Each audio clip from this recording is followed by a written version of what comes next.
should be live. Yes, we are. Oh, don't tell me. Well, hi there. Am I going to be joined by Harrison as my co-caster? Do you want me to?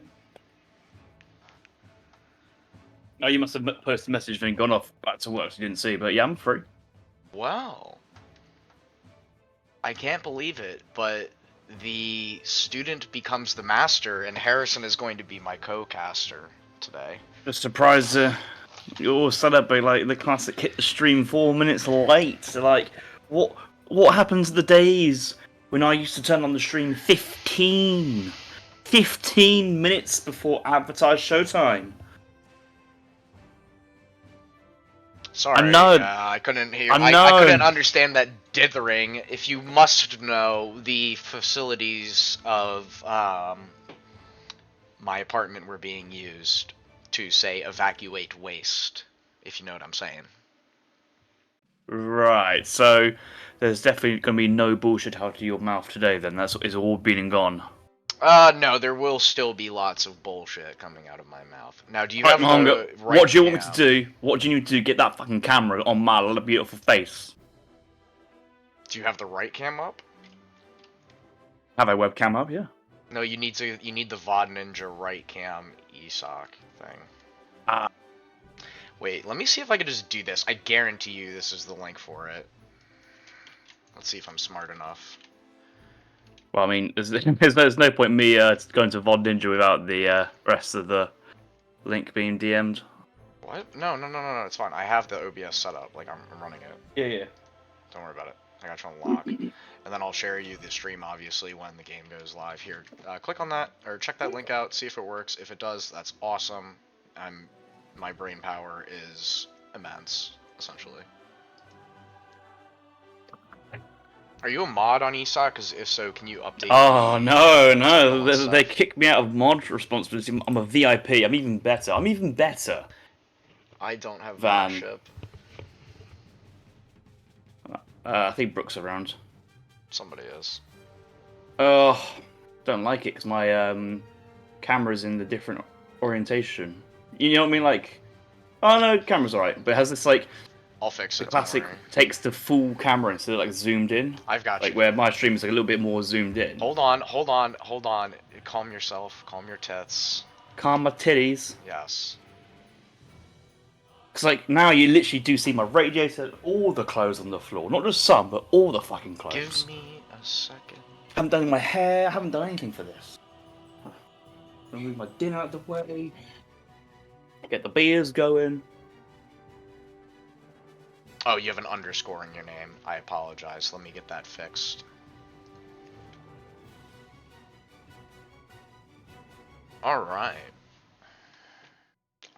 You do look a little small. Maybe it's, I don't know if you've been hitting the gym or whatnot. It's working. My, looking a little Only small. I can execute the dab. Looking a little small. Like, only I can. To be fair. No, I'm saying like in the box on the camera. I'll take that. You know. Alright, so we've got Ezad. Triple chin. I used to have a triple chin if I did that instead of a double chin, so I'll take that. I'm glad a lot of people here to see that and clip that, because that was quite something I just witnessed there. Alright, Harrison, if you could keep the chat, read chat to us while we're in the games and whatnot, and then just do all those sorts of things, and I'll run us on to... Is there any, like, there is no way to edit this camera, is it, on VOD Ninja? It's just, like, no way to zoom in into the camera a bit further. Video, aspect ratio, height, brightness, contrast, focus distance? Who knows, Mr. Harrison? Auto. Frame rate, saturation. It's not... Alright, ladies and gentlemen, the players are now selecting their bands, and, funnily enough, we have the matchups. What do you think the matchups are going to be, Harrison, while I put these in? Tell me what you think it's going to be. I think we're going to see a civilization from Age of Empires 3 being picked from both players. I think Okay, you're not one of the wrong. players is going to have the color red in their flag. Okay, you're not wrong. But anyways, Grogu's banning Ezad's India, and Ezad is banning. Drumroll, please. Grogu's India. What do you think about that? Well, I mean, I suppose both of them don't have red in there, but I guess that's what the civs they want to play, so who knows, we'll have to find out. I did get it right, but they did ban an Agent Pass 3 civ. They did indeed. You are not wrong. Now, Ezad is going to start game one here as Malta, while Grogu, on the other hand, is going to start the game as Japan here. So, interesting matchup. Malta, Harrison, if you want to speak to Malta, since you are a Malta enthusiast. Malta. Malta does have the color red in its flag, and Japan does not. So therefore, Malta should dominate Japan in this matchup. There you go. That is pro level analysis that are coming right at you. That is what we get paid thousands of pounds to do. Isn't that right? Yeah. That's why they pay you the big bucks here. I'm on $7,200 for this cast alone. I don't know how much you're on, but well, I mean that's the co-caster salary. They did you a little dirty there. I'm not gonna lie. As the guy making the big bucks controlling the dashboard today, anyways. Malta is quite interesting against Japan. I think. Watch your Discord stream, or should I just hop into the game and just watch the stream and have no, it both I'll share it to you. Yeah. But I'll probably watch in the main stream for like. I mean, apart from any fast paces, I'm going to have to hop onto the other side. Okay, yeah. Oh, Shake being toxic in the chat. Harry, stop being cringe, please. Which Harrison? Oi! I mean, I'm not gonna lie. I can't remember watching these guys last round. I haven't really watched too many series. I don't really know Grogu's player style. I can't predict the future. I've got nothing else to say apart from like, oh, I watched your stream, I've been really enjoying it. I've got nothing useful to say. Well, I do. So, Ezad, I totally understand the India ban from Ezad. He's a very big India enjoyer, very good with India as well. No. What you mean to say is you understand the ban of India from Grogu banning Ezad's India. Yeah. Speaking English. It's my second language, so it's a little offensive that you would say something like that. What's your first one? English. Attempting to speak English in the American sense, yes. Anyways, but yeah, I don't understand why Ezad banned Grogu's India. Do you? I mean, I've played against Grogu once actually, and he absolutely destroyed me on the ladder after a 7-minute queue. And I've seen him play, a bunch actually, and also known as Alvaro Tesla for those in chat, if you're wondering. Yeah. He's a very strong player, and he's got a couple of good civs up his sleeve. He's decent at like a lot of different civs. Honestly, he's very diverse. I don't understand Ezad's ban of Grogu's injury because there are some better civs, and unless your main civ is India, it's kind of. Would you rather, if you were to face me on the ladder, would you rather watch me face me I'm playing India, or face me I'm playing Ottoman, or I'm playing USA? Over a best of 7, I think. I mean, there are better ban picks out there. I agree. I would say it depends on the map, but I can't remember the map pools. Alright, everyone, the first map is Guyana's, and I will send you over to the map transition, and then Harry and I will take you away for this first game in this round of 8 best of 7. Let's send you over to that map video.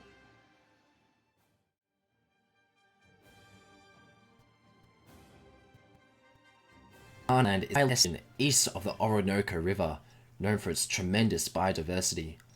Players will fight for control of a large valley, which is home to several Tupi and Carib settlements, while 2 trade routes lie on the outskirts of the map.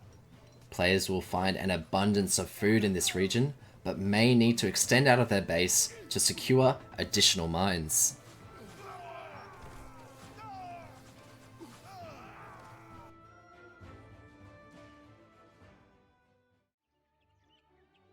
Ladies and gentlemen, I don't feel a little weird doing this since Harrison is in the chat, and not only in the chat, but as my co-caster. Welcome to the ESOC Spring Tournament, round of 8! We've got two absolute tanks playing today. Grogu, also known as Alvaro, playing against Ezad. Ezad spawning in the color blue in the south of the Guianas map, playing as the Maltese.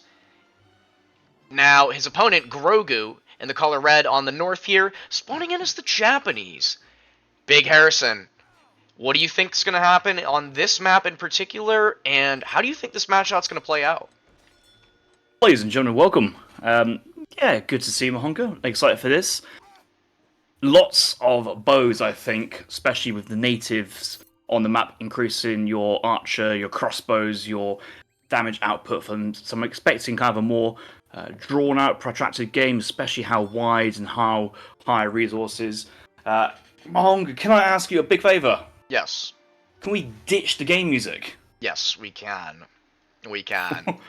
Why are we listening to the game music? I like the game music. It gets me going, man. What else do you want me to say? Like, I know it's a big thing for you, but I am a big music enthusiast here in the game. I'm a big music enthusiast, but I didn't realise there's a sweet, softly playing classical music got you pumped and invigorated and going. But it's a bit of a distraction on the cast inside.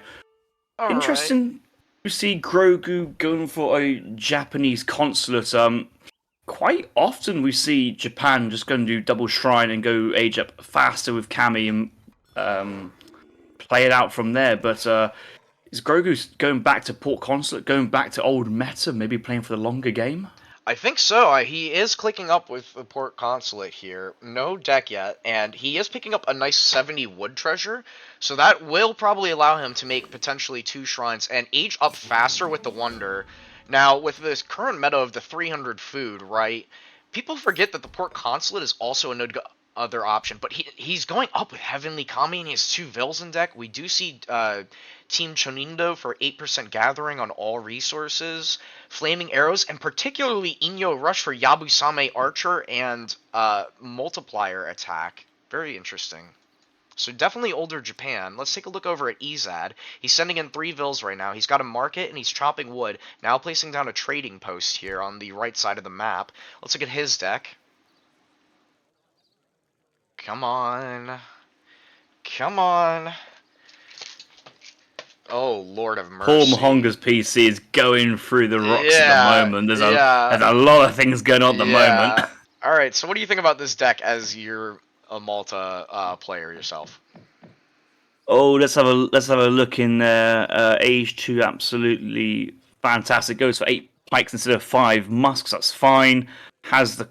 Has everything I like to see. Oh, it has a falconet and a mortar. Very interesting. I think I saw 7 boyars in there. Yes. No 12 crossbows, but it's a balanced mix of cards. It gives Ezad options, and I think with Malta, in the 1v1 sense, the more options you have, the nicer it is. I like to have a bit of kind of building play, a bit of eco cards, a bit of crossbows, just to kind of have that balance. I know that some Malta players really like Musk Falk kind of all in that playstyle, but then once you kind of go for that initial card play, you kind of can't really pivot out into too much options there. I really love the Spanish Lancers in there from Ezad, especially versus Japan, who may want to absolutely mass Yumi Ashi. You know, great infantry units. That's what Lancers are there for. I do like the whole Yumi Archer, Yabu Sam combination on a map with these Archer technologies. It's the Carib, I think it's the Seminole as well, which gives you your plus 25 damage for all Archer units if you get all the techs for the Carib and the Seminole. So, you know, then they will directly affect the Yabu Sams and go through their multipliers. So it's worth getting. I love hearing English people say Yabusam instead of Yabusame. You're always the one, hating on pronunciation, but Yabusame. I like I like the idea. I like Yabusams. I could go Yabusame. Now, another thing too with the Caribs is that if you get your Yumis or crossbows or whatever archers that may come out during this game to get the Carib blowgunner tech, they can just go delete villagers with an extra multiplier. So, I mean, just imagine like disciplined Yumis doing like a just a batch of 5 of them just walking up to the side and just raining down on a group of villagers. Angus has typed in. Well, he's typed in his own spelling, but does the Japanese E have that weird tick on the top of the E, or is it just a normal flat E? Do the Japanese even have these weird E characters? Is Yeah, that just a well, Spanish European thing? Like, who knows? no, it's not like that in Japanese. The A is like pronounced E, and the E is pronounced A, and there's an I character that's pronounced differently. But Oh my anyways, God. each character. Don't tell it to line because that's his pronunciation's even worse. I had to listen to him call Beiying Army. I'm like, it's not Beijing. It's not Beijing, it's Beiyang. But, I mean, it could be whatever. I mean, I don't even know, but anything goes. Anyways, Germantown coming in at 4 minutes and 5 seconds, and Yeah. Ezad keeps on saying that he really likes this going house, going market, going hunting dogs, going gang sword, going TP. All that's in the first stage, but sending German tongue at 4 minutes and 5 seconds, in my mind, it's late. You can really get a 3:45 sometimes in Malta. Having your 2 settler wagons out 20 seconds earlier, getting that settler wagon production out earlier because it takes time for your commandery to build. I've never been on this hype wagon. And did he age up with 15 or 16 Because I'm also on the 15 so much better. I think he aged up with 16. Yeah, 15 Vil, is which means definitely better. Yeah, because the thing is with 16 you have to build that house before you can train your next Vil. Yeah. So I think it's a bit of a macro task, but for top players they can get through that, so it's not too bad. I mean, he's getting 700 wood now. He's on 18 villagers, right? And he's got 2 settler wagons. He's got a commandery going up in the middle of the map. He's building another commandery in base now, and he's also got a trading post that's relatively safe right now. Japan, meanwhile, has 4 shrines over on this side of the map. Let's see what Grogu is sending. He's sending back-to-back 4 villagers, and so he's got 5 shrines over here, and he's got 3 more over here. So, quick math, and the Toshogu shrine, let's not forget, a Toshogu shrine with 8 capybaras. Look at these friends. Producing 1.06 wood per second. That's really nice. He's still got his berries in base, so his Cherry Orchard Rickshaw is scouting. Let's look at his line of sight here. And he scouted a very significant amount of the map. He's identified where some of the key herds are from his opponent's side of the base. And like an experienced Japan player, he's going towards his opponent's hunts in the middle of the map and on both sides to really, when Ezad's going to try and push out and get more food, he's going to run into these shrines. He's going to have to siege them down in order to eat. And Grogu's going to be able to identify based on that where the next hunt is for Ezad. I don't really like Grogu going 4-vil without some wood crates in there as well. I think because you got your Toshuga Shrine and you got your Port Consulate and probably heavily cami, actually, this kind of distracts away from the 5 Shrine Wagon card, but it means if you send in 600 wood, it kind of gives you like 900 wood, 800 wood of potential shrines to build. 4-vil. The theory behind that is actually, once you've built your 20 shrines, well, you've kind of got an extra +4 or +8 vils as a result. So 4-vil kind of works, but I'd like to see I like the extra small bit of tempo that a crate card will give. I don't think 4-vils twice is the best one here. Yeah, I agree, and it's kind of strange that he does have 5 shrines in deck when he can send 600 wood twice after sending Heavenly Kami. I mean, he's given himself options, but I feel like that could have gone towards something else. Now has 2 trading posts, getting Stagecoach Ezad does, and Wignacourt Construction is now in. He's pop-capped, but he does have a forward position here with 5 pikes coming out. Let's see, it's about to hit the 7-minute mark. Ezad on 27 villagers, Grogu on 29. But with Stagecoach coming in, that's going to be 8 vills, and then he's got 4 more here. So Eco with Wignacourt, I feel like at this point, but at the same time, Grogu's on 14, or excuse me, 13 shrines. Or no, because the You struggling to Shogu. speak today? I'm trying to Do you think need a hand? because it's 20 pop. So with the TC, yeah. So he's got a decent amount of shrines. 5 Alright. pikes are out, but Click on the Ashley's shrine. coming in. Yes. And click the select all unit hotkey. You see, I'm using a different mouse for casting because my other one I can't do this drag and like move pan thing. So. Oh my god. Yeah. I play with that one, but I can't like drag. But it doesn't matter. Alright, shrine going down here. Honin Shonin, putting in some work. Crossbows coming in addition to the pikemen to potentially, he needs to poof this back, otherwise he's going to lose a critical part of the Japanese economy, is the explorer. And not only that, get 45 XP, and he's up 13 HP. Oh, and he dies! I feel like he could have poofed back.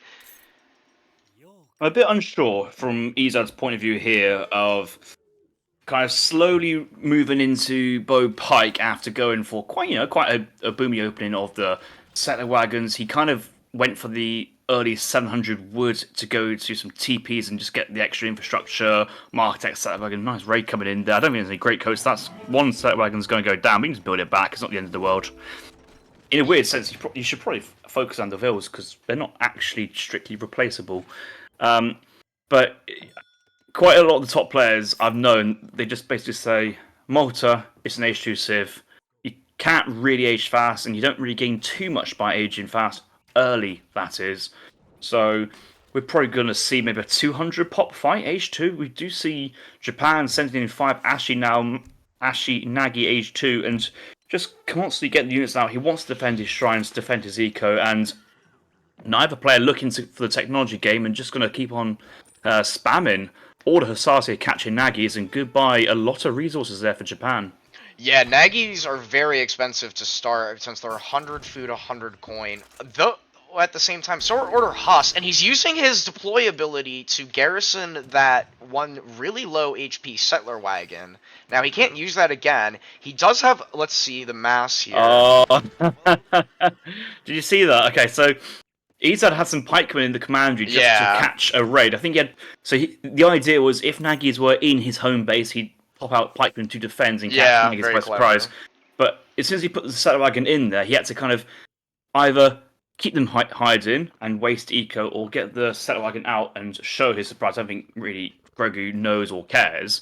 But commanderies, they're not strict garrison unit buildings. You can't just pop in, pop out. There's a cooldown now for about another 90 seconds. So, not this game, but in other games, if you raid a commandery, just come back 20 seconds later and you will eat so many vills. It's also quite hard to remember as well sometimes. I've got them, I'm all fine, but when I was starting to play, I was always just a bit sad and just watch vills stood outside the building and go, how do I walk through a door? How do I get inside this building? Why can I not get inside this building with a couple of Hussars cutting me down with cold steel? Why can I not get in? And just that tilted me, but which is actually why I actually build more outposts than commanderies as well. Yeah, I agree. This is a weird one. Yeah. 4 more Nagis coming in. Ashi attack coming in as well on 28 Ashis. He's got some Shinobis as well mixed in, and he's got a total of 11 Nagis now. The Pikes are sleeping on the job, and the Nagis are going to get a nice attack onto there. Order Huss being drag boxed through with the Pikemen. Ashis can just move so quickly, though. They're going to be able to catch up and do so much damage, and Musk Huss beats Bo Pike, but let's see how this works out. Pike's going into cover mode here to soak up some damage. Nagis will lose to Huss, but the Nagis are just getting great value. Huss are dancing, not attacking. Ashis are just attack moving here, and they're just going to get a ton of value. Crossbows are not really getting enough damage done onto these Ashis, and, oh, and the Pikes are so far out of position, and he needs to get them out of cover mode. And the Nagis are just getting a lot of damage done. Now sending the Daimyo. So he's lost about 6 Nagis, but he's killed a decent amount of crossbows. And he still has a large mass of Ashis. Pike mass here is so low, but fighting under the commandery may be an unwise decision. What is Ezad doing? Double bashing hussars and crossbows now. Yeah, I'm in full agreement that Muscuss beats Bo Pike. Maybe not at the very, very, very highest level, but even basing out a couple pikemen, if you lose 4 or 5 per volley, you're in big trouble, especially as Nagys with multipliers versus crossbows makes them more efficient at what they're trying to do.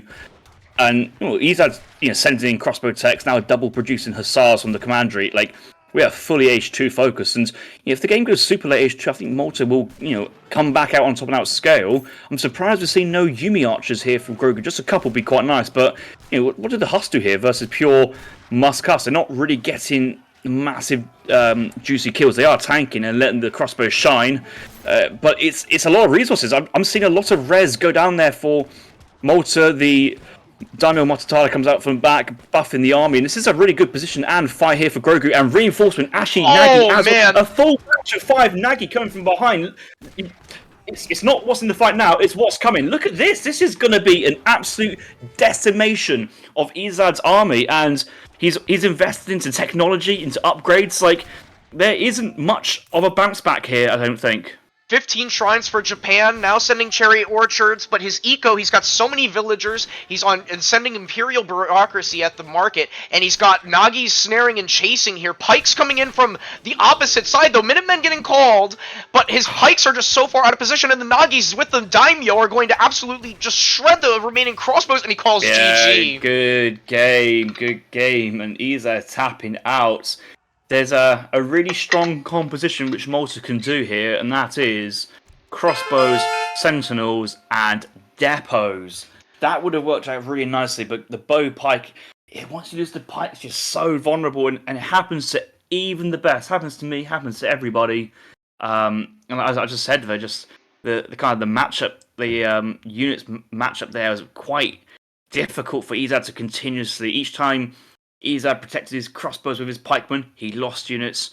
Each time a Nagy snuck onto a crossbow, he lost units. Each time a Nagy took a fight of a hussar, actually a relatively decent trade, but the amount of damage, the raw damage that the Ashis do, either in melee with their bonus or in range high base attack, and crossbows negative multipliers versus cav, is just trades going in favour of Japan.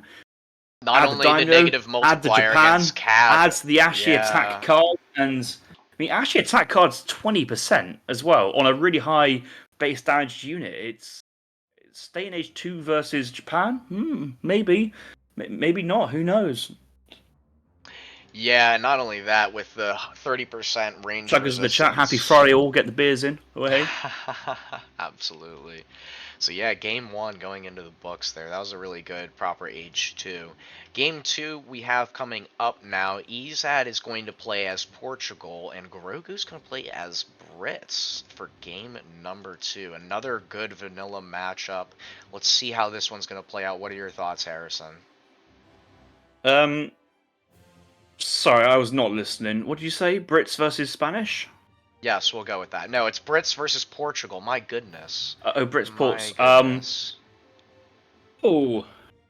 We could see a long game. I mean, or we could also see a short game. Both ports and Brits have long game and short game metas. So short game ports is straight FF, straight into units, quite low eco. Also, they can just sit back and try and boom on 3 TCs. So that's their long game. Same with Brits, Church FF, short game, longer game. Kind of, just playing Muscuss, maybe a little bit H2 and going late.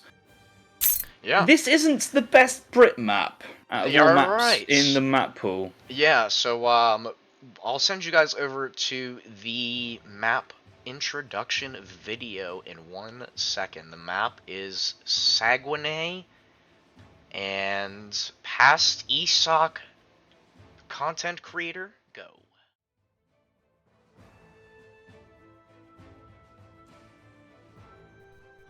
Samantha. There is no shortage of resource here.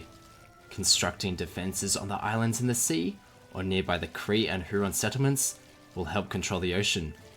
Forming an alliance with either of these natives will unlock some fantastic economic options. The position of the trading route varies, but is always in the middle of the map.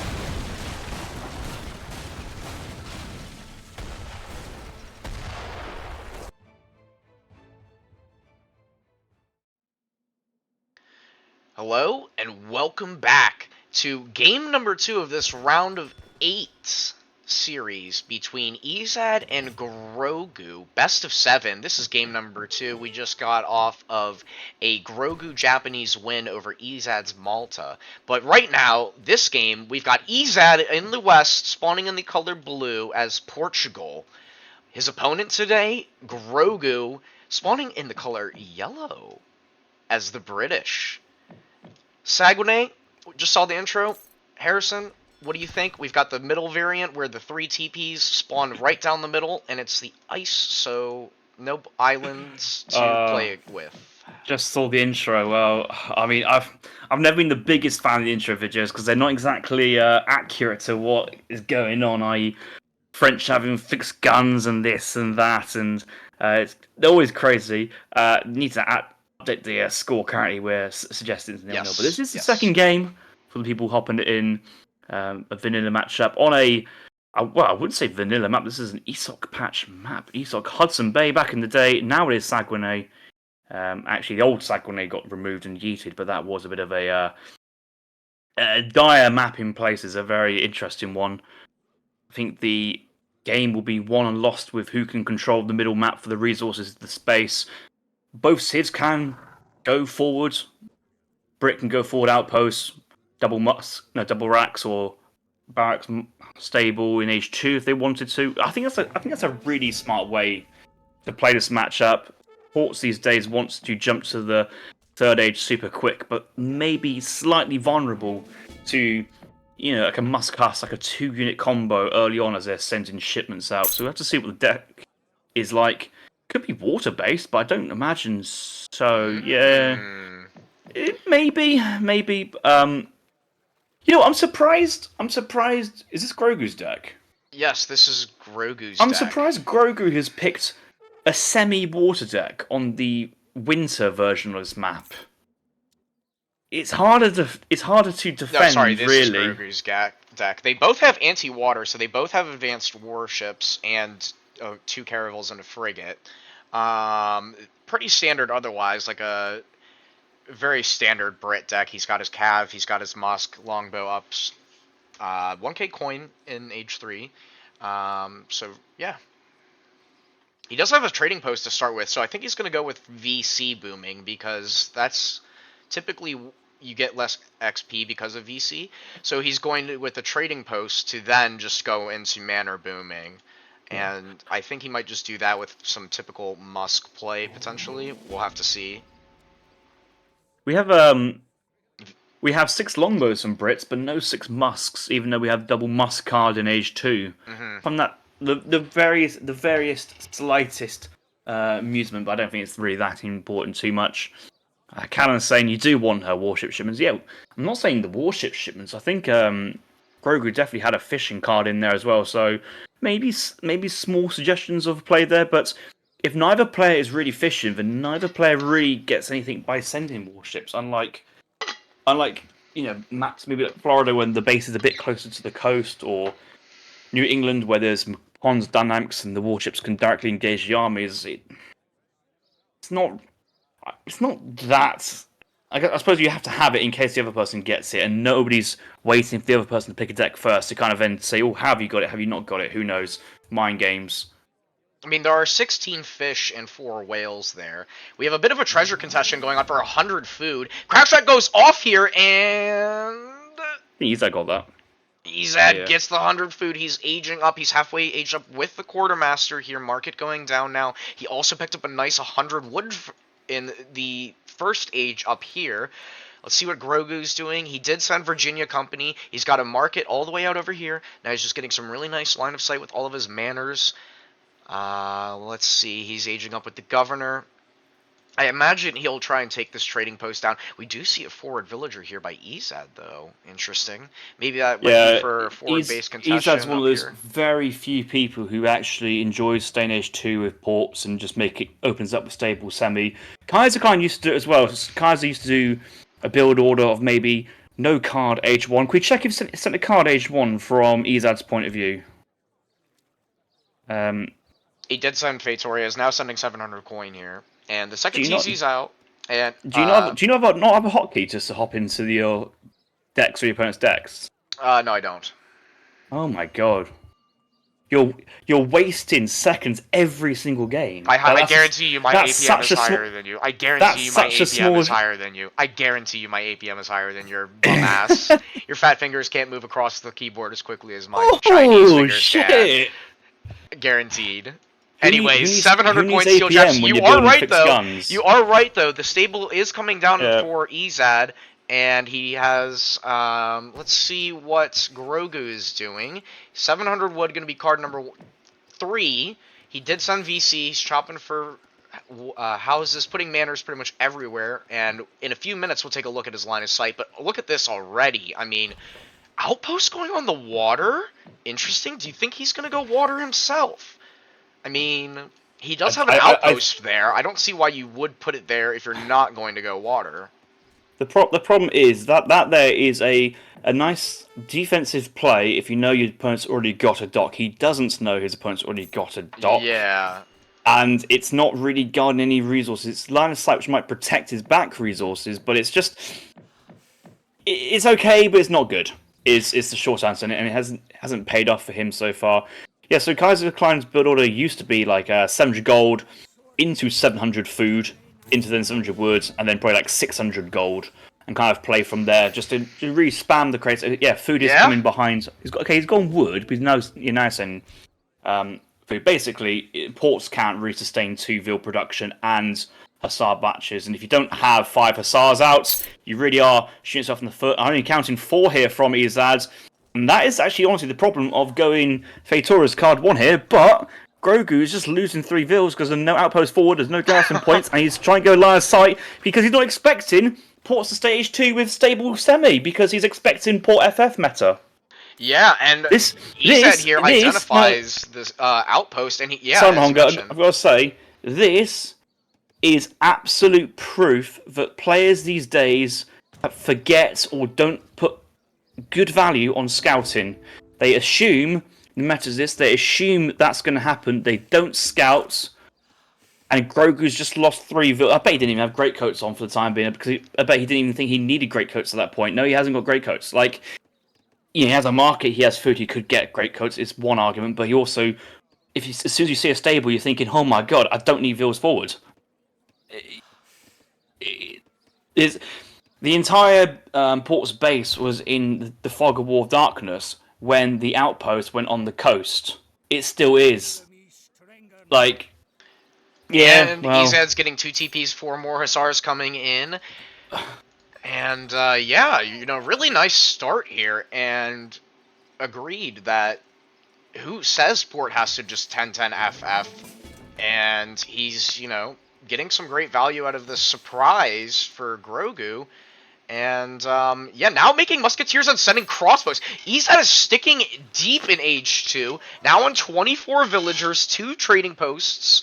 And, he's moving up on the map. The second TC is up forward on this coin mine behind this trading post, securing this hunt as well. And, musketeers moving forward now towards the trading post. I think he's trying to get stagecoach here. And he's got a decent mass of Hussars as well. 7 over here. Looking over at Grogu, he's got 9 pikes. And houses starting to get sieged down. Now identifies that there are musketeers out on the field. 8 crossbows coming forward, and the pikes! Yeah. Oh, they could get snared, and then the crossbows, if he's on micros as well, he could get a really big play. Minutemen being called by Grogu. Husk getting a snare. Yeah, because the 1200 elo brain would be like, oh, hang on a minute, I've got 8 pikes, you got a lot of calves that I can turn around and kill them, but actually, still need a lot of swings from pikemen to kill a Hussar, with those crossbows behind, and the damage from the Hussars, those pikes would just fall. Exactly. And then you'd have nothing left. So, good back play there from Grogu. Nice snare with his Explorer, and Ezad also nice micro countering the snare by leaving a crossbow behind, because the Minutemen were coming up, and they could have done a lot of damage to these crossbows. 3rd trading post about to go down. Ezad... Wait a minute. Oh, and Grogu aging up with the Admiral of the Ocean. Yeah, Ezad has still got 600 coin. He's sending in now. He will follow up with the gold. He has the middle map trading post. He will probably get stagecoach if he can. Guess he's actually got himself the Kree trading post as well for the CDBs. I don't think he really should overmake them too much. He needs to get to that third age before. But look at Zico, look at his resources. He's got plenty before the coin even comes in, so he won't be actually too tight for this. Fight comes in, crossbows again, microed really well actually on the pikeman. Huss in and out, a Vil kill, just get away, and Grogu is aging. He will be able to, try and get some tempo back with H3 shipments, but overall, Ezad's played this exceptionally well early game. Yeah, 10 Musketeers and 8 Hussars. Now, I really don't know why he's going for the Admiral of the Ocean. He doesn't have water himself. He hasn't scouted any of the water, and he decides to go with that instead of, say, a Town Center or, the Adventurer for longbows or even the Tomahawks. The Adventure of the Longbows. The Adventurer, yes.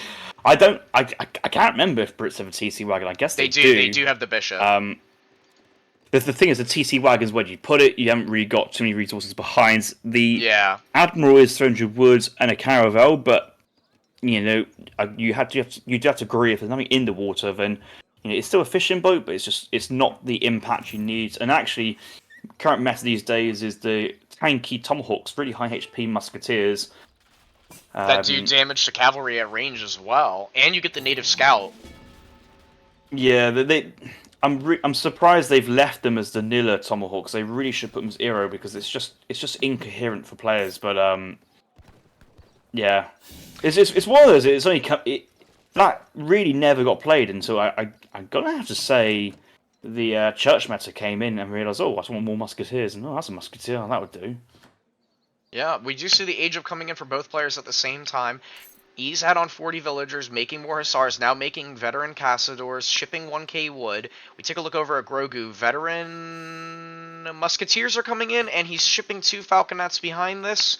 He's got 10 longbows, 5 Musketeers. He only has the 1 Rax, it looks like. No, he does have double Rax, so that will help him produce a lot more Musketeers. He's on 41 villagers, and he's also at max manners. He's kind of reached his peak in economy. Meanwhile, Ezad ahead of in eco. He's got 3 TPs. He's getting Cretaning, and now he's about to get his 3rd TC up. And yeah, Pike's going to siege down this 3rd trading post though, so using those to decent effect. We do see now the 2 Falconet push with the units. Hussar's not yet veteran. Cassadors coming in. Huss. Yeah, there's not really a lot here to protect this. I mean, the Huss can easily just...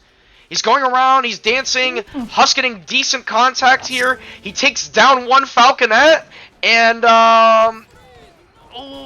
You gotta give it to Ezad. That's really smart. That is. I'm gonna move in with all my Huss in one control group, and then goes, actually, leave 5, get the others out. So if the worst happens, I've only lost 5 Huss, and the best happens, I've distracted the army and taken 2 Falcons out. Great unit control. Great. Stagecoach coming in. 3 organ guns to follow up behind this against H2 longbows. No Falconets, and he still has it. Now veteran Hussars coming in. It's really well played here by Ezad. And these pikes getting chased off, so he does save this 3rd trading post. What is Grogu cooking up? He's getting 5 Huss shipped. Yep. He's getting Vet Huss. Double Musk. And, yeah, I mean, I think Ezad, that micro there, was just so well played. Building a forward barracks. He's got map control. He's got stagecoach. Or it's coming in. He hasn't got stagecoach. Yeah, he doesn't. He hasn't got stagecoach. Yeah. And I think the interesting one as well, at this point, the middle TPs on XP level 1 actually doesn't matter. You're getting most of your XP now from combat and training. So we do see the Huss coming in from the flank, though, and villagers in position. Oh, he's got a drag box that's hard, and the organ guns path don't really go through quite the way they wanted to. 2 organ guns going down, and villagers are in the mix here. This organ gun only has 40 HP, and it only gets 1 volley. Grogu's back in this. The Musketeers in melee mode absolutely destroying this Hussar mass. Only 5 Cassadors here, and all of the Egos here. Dragoons coming out now, but they're not going to do anything. And Musketeers are still snaring. And the Cassadors are going down, and what an absolute swing. It looks like Ezad was dominating this game, And the drag box and positioning with the flank has brought him back in, and there's so many villagers here. There's 35 villagers that have to move. They're going to the southern TC. Wow, you really are going ham, aren't you? You're going all out. I mean, that was insane. That was crazy. The flank coming in, destroying the organ guns after losing the artillery war, still has his 4 Hussar alive, making more Hussars, double raxing, now sending 8 villagers behind this. Ezad now sending 8 Cassadors still on 3 TCs, making organ guns. What do you think is the win condition now for both players? Scores are very close. Ezad, he's got 2 hunts behind his front line he can safely go on to. Get on there, take your time. Ezad's going to try and build a dock, but actually the Caravel will see that. And Goodbye. now the Admiral of the Ocean is paying off, and... Oh, yep. Well, I guess so, but I mean, I don't think Ezad's really going to mind too much. He's just got wood remain now to go mills later on if he needs to, and maybe get a second barracks or a second stable and just up his production, because he has the economy for this, Ezad. He just needs to have a moment of time with all his villagers are gathering and not disturbed. He's got the artillery foundation down, another 3 organs. He's going for Halb defense there, and he's just gonna basically butter mash at this point. It's got past the game point where the build already matters. It's now just getting the resources, spending the units, the resources, and then actually just taking a good fight. And these organs, and they're just gonna mow down Musks. And the promise from Grogu, unless he really senses it, he's not going to anticipate another 3 organs. It's just... Well, Grogu is making falconets of his own. He does have 1k coin coming in, now getting the Kree himself, and he doesn't have any of the Musketeer upgrades. I would really like to see those, especially because he's, double raxing. He needs to finish this. He's not even going to get it. Oh, that was a really, really poor batch. Mass migration of villagers here over towards the north side of the ice on these Saguenese territories, if you shall. Yeah. Getting one of the last few herds on both sides here. We do see the push now, 2 falconets. 3 organ guns getting a fantastic volley. Minutemen being called and the Explorer snaring, getting a nice snare on the Musketeers. Huss coming in, but they're meeting the Halberdiers, and the Cassadors are actually getting blocked off quite nicely. Organs positioned very well here, and the organ guns are just absolutely destroying these Musketeers. Minutemen, Cassador, I mean, this composition here is just, too much. And Grogu calls GG. Look at the post-game statistics. Ezad, 4,000 more resources. Favorite unit was 20 Halbs, killed 84 with, and look at the timelines here.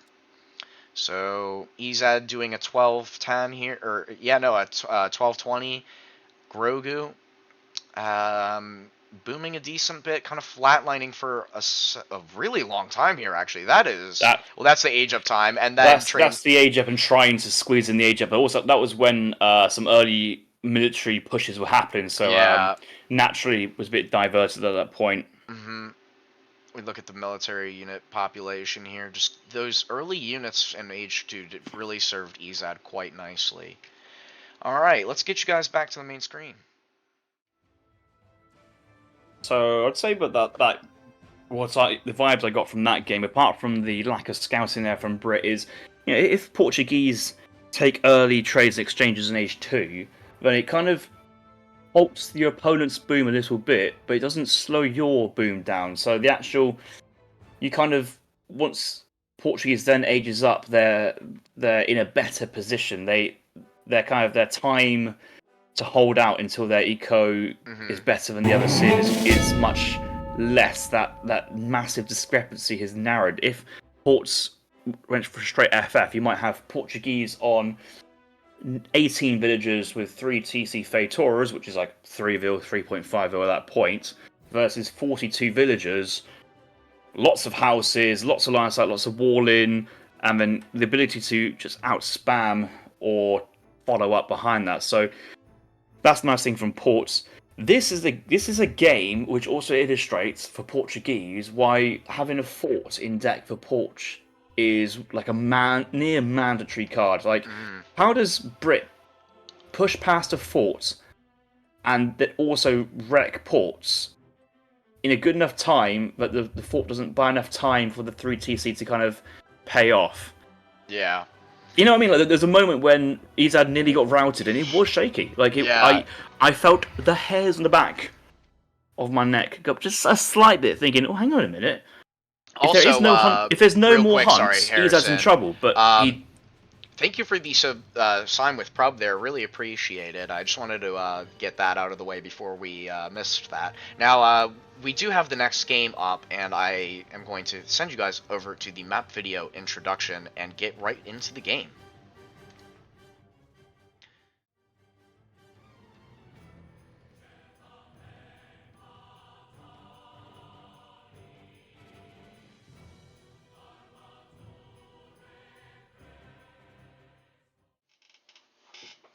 I lied! There is no map video for Grand Shaco, but the matchup is Ezad playing as Russia versus Grogu's Hausa.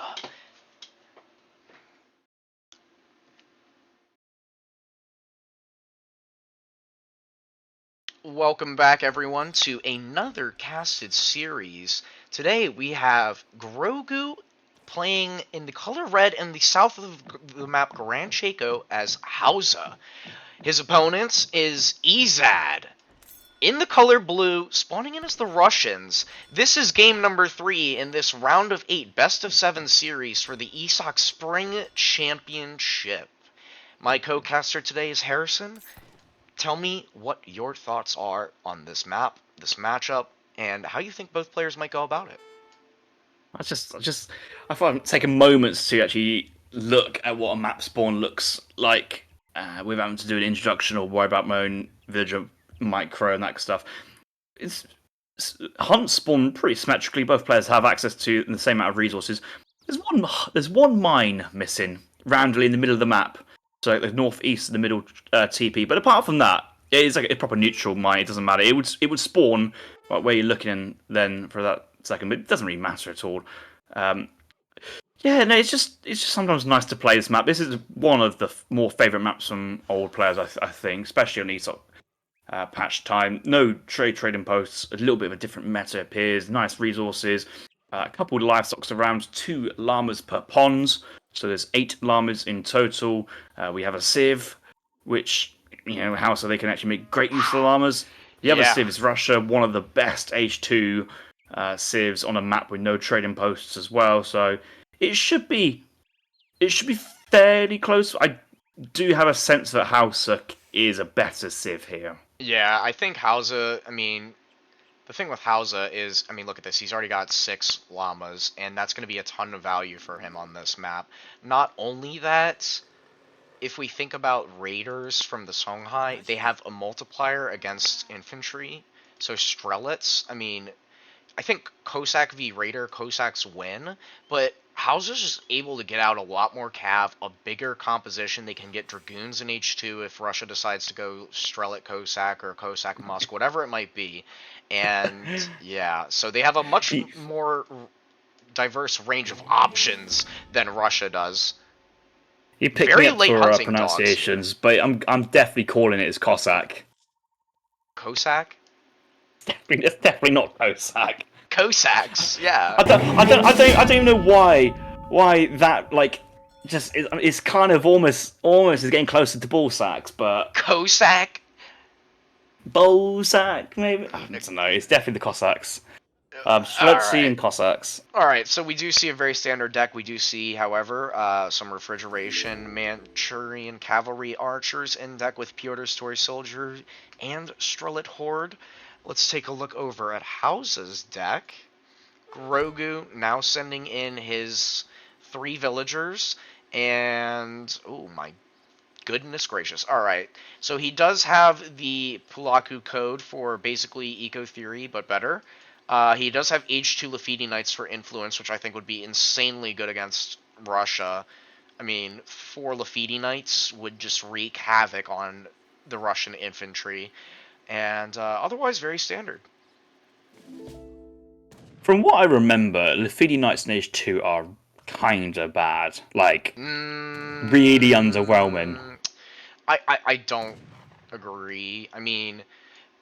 maybe it depends what's... I feel like against Russia, though... Oh, we might see a treasure steal here with this Cav Explorer moving closer. Oh, and he fakes the shot to get closer.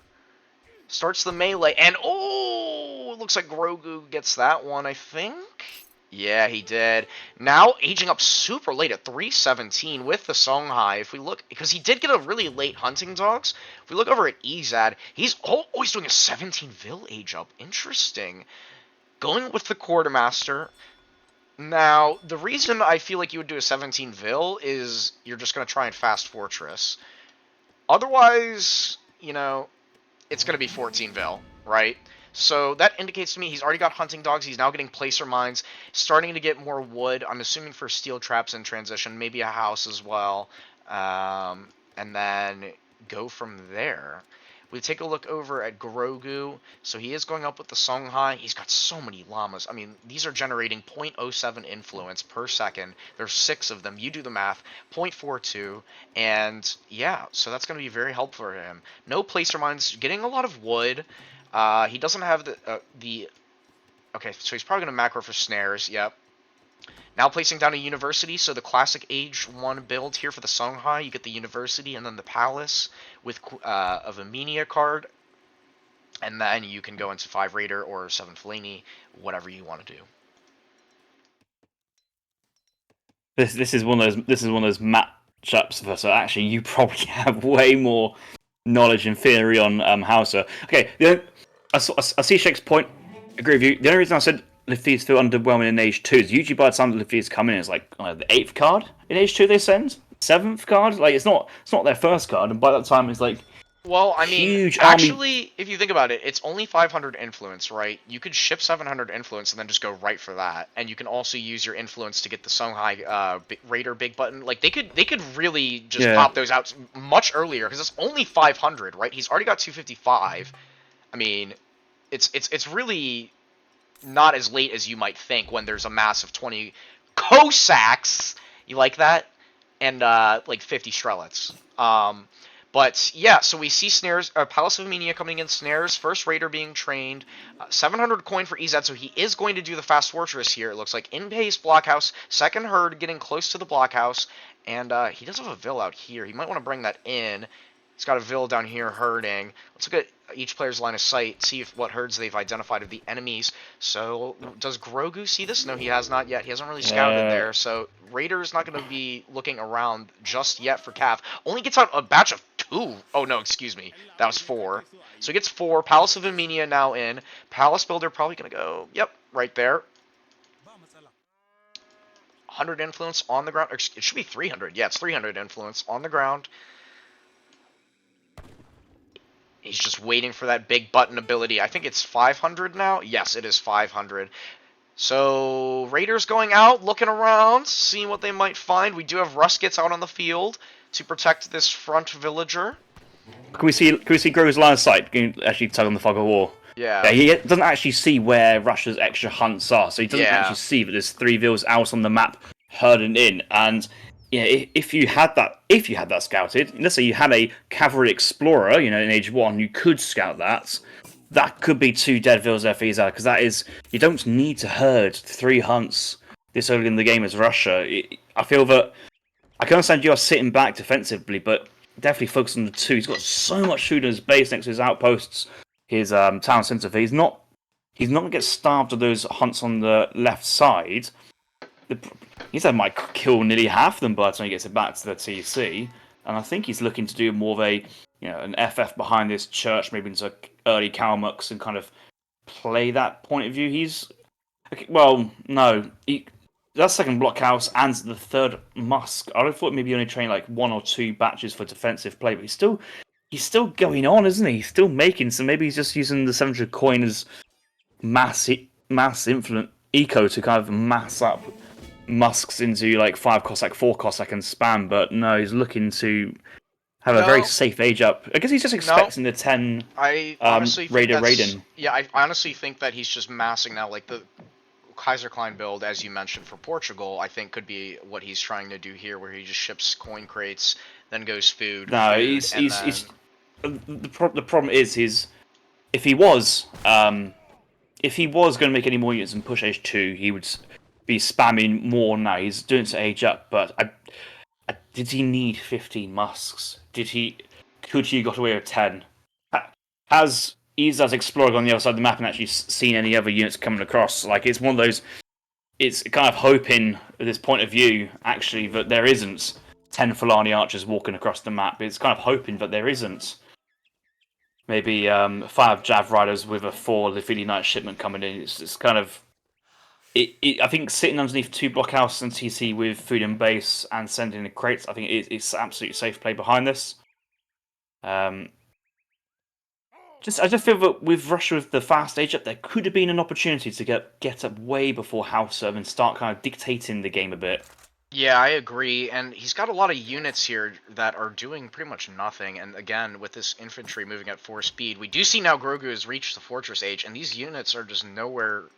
Sorry, can you go back to Ezad? I don't even think he's actually aging. No, he's not. He's just making units now. So it's a very strange build order, going up with 17 vills, then just making a bunch of units. I mean, yeah, he's shipping 600 coin now. Grogu, on the other hand, now shipping 8 Jav? Okay. I mean, they do get upgraded with the Fellaini in the War Academy at the same group, so he is going for elite ranged warriors now. I would also like to see upgraded cavalry for... Oh, he's making falconets here, so he's gone for the imported guns tech for influence, and 1 falconet here might be pretty solid, but he doesn't have a lot else, I'm not going to lie. This palace is basically just an aggro fort right now, so it's not as scary as it might look. And Jav Riders here, kind of a misplay. Again, both players not really knowing what the other player's doing, and just kind of, you know... Yeah, it does cover Cossack transition, which, you know, I think he's had pushing without any cavalry here. It does just feel a bit iffy, because there's nothing here punishing the Fulani archers. There's not enough siege here from Russia to do anything about the University Fortress. It's just kind of not quite working, and actually 1 falconet will get a good trade. It will take enough units down to justify it, and it will save himself, and it will force Russia back, and that's kind of what Grogu only wants, is just to, you know, defend this and stabilize. And I think Ezad is... Okay, Ezad hasn't fully committed, let's be honest. He's just aging behind us on the 600 coin, surely. Yes, he's on his way up now, but... Yeah. He kind of also didn't... I'm not even too sure he did enough there. There was no Vil kills, I don't think. No, he's done no damage whatsoever. He's lost quite a few units, and he didn't really get any decent trades. He killed a couple of raiders, but other than that, I mean, now double patching Strelets. I mean, he's gonna need his veteran upgrades as well. So 20 more Strelets. I understand making them. You know, you do need them. Hope he will have a shipment in queue by the time he ages up, and he's going up with the Exiled Prince, of course. So now he's got 31 Strelets and 23 Musketeers, now getting Veteran C for his muskets, and shipping 2 Falconets behind this. Did you just say Veteran Sepoys? No, I said Veteran Musketeers. I swear you said Vet Sepoys. I swear. That'd be great if Russia could get some Sepoys. Russia would love Sepoys. Alright, now we do see the push here from Grogu coming in with the Falconet. Not a lot of cav. He does have the elite techs, losing the Explorer for free. And now... Paris makes a good point, but Ezad is fine at the moment. Like, at this point, both players in the 3rd age, but this gives more space if Ezad wants to outplay. Like, if Ezad wanted to kind of outplay Grogu, he could. So I think that's what Paris is saying, that actually, you know, Ezad's fine at the moment. Yeah. He's also right saying scores is not everything. No, absolutely not. How's the overscores? They have to build a lot of infrastructure for all of their influence generation. And let's not forget, Russia also classically underscore, and I think positionally he's fine as well. I mean, he's got a decent mass, he's got his 2 Falconets, he's still got plenty of safe resources back here beside these blockhouses, and he can just continue making blockhouses around the map and just securing more map as he needs. Raiders looking around the top side of the map here for some villagers, and he might find one, but Ezad's houses, whose line of sight gonna save anything, or... Okay, villagers now running away, and yeah, nice house placement, and not finding anything for his troubles, and might even get caught out here. Let's take a look over at Grogu. 200 influence on the bank, 160 and 280 for coin value. Now double batching Raiders, Veterancy for the Strelets and Musketeers now in. And I think he's going to go for his push. These Raiders going to find a villain. Oh, he's so sneaky. So sneaky, Ezad. Naughty Ezad. Oh, he's going to... Oh, no! Okay, he backs up again! So again, the line of sight from these houses saving, like, several villagers there. Now sending 5 griots, 5 villagers. Very nice. And those griots, those horns... Very, very, very annoying, but quite effective, especially against artillery. He could, stun a falconet, and that could make the difference here. Musketeer's going to get his explorer back up, exploring around, seeing what is going on in the base. Now making cav archers, sending 13 musketeers, and yeah, picks up a raider here. Musketeer still alive, gets 2 raiders. All right, Strelets and... Okay, now we have some movement between the 2 armies here. What is Grogu doing? Oh, here comes the Griots for a bit of toot action in. Can they Oh, they're not the ones who convert, are they? No. No, that's Inca.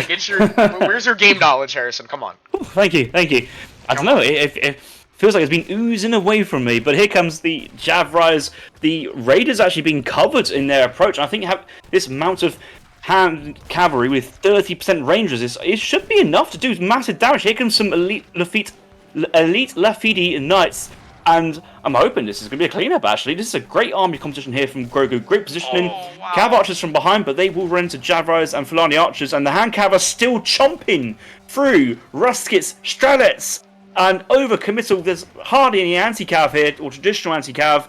And what a fight here from Grogu, backed up by the Griots. Wow, the Griots in the flank with the Lafidi Knights and the Raiders. As you mentioned, the Javelin Riders soaking up a lot of the initial damage. And then the Heavy Cav came out from behind to then just get a ton of value there.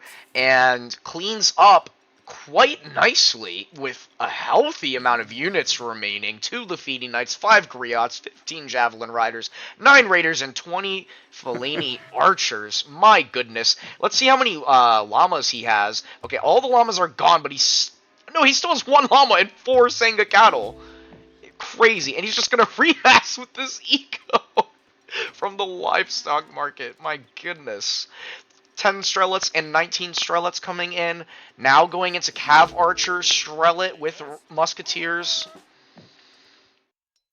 Yeah, no, it's decent rematch here from Ezad. I think Ezad's one of those like players.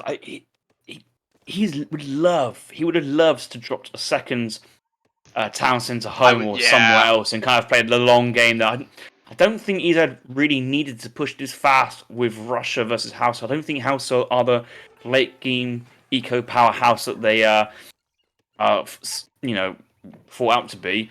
It's just the power or just the efficiency of the Raiders. I think is currently putting House at a really top tier. Like they are, very similar to Step Riders. They both have 30% range resist. They both are kind of siege units, but the Raiders, they're also like Naginatas. They have multipliers versus Strelets. Well, so do Step Riders. It's just that the hand attack is so much higher, and not to mention the HP pool. We do see the Fulani Archers now, and Raiders going in once again, and Cav Archers in a nice position here. But the Griots are now coming in. More Javelin Riders coming in on the flank. Raiders going from the sides here. Reinforcing Minutemen being called now. Only 1 blockhouse is firing on this, and the Fulani Archers are just absolutely ripping through all of this Russian composition, and surely this is going to be GG. I don't know how Ezad can come back from this. Only, 100 food and 90 coin left. Now shipping 5 Cossacks, or 6 Cossacks, one of the worst H3 cards in the game. And yeah, he's just running away with his tail between his legs. Grogu here, just double batching Raiders, and yeah, just incredibly quick, efficient, cheap units running around. Nice skirm goon composition, just catching out this, like, the remaining Russian units. And, yeah, making Griots now from his university. And 1K influence now on the ground. He can make a lot of artillery. He can make... Yeah, he's making falconets now, surely. And GG is called. What a game. You know, I really think that Ezad, I agree with you, he kind of pushed the pace that he didn't need to. He survived the scary part and lived through the Raider initial H2, and then from there was out ahead in Eco, but just didn't capitalize. Hello?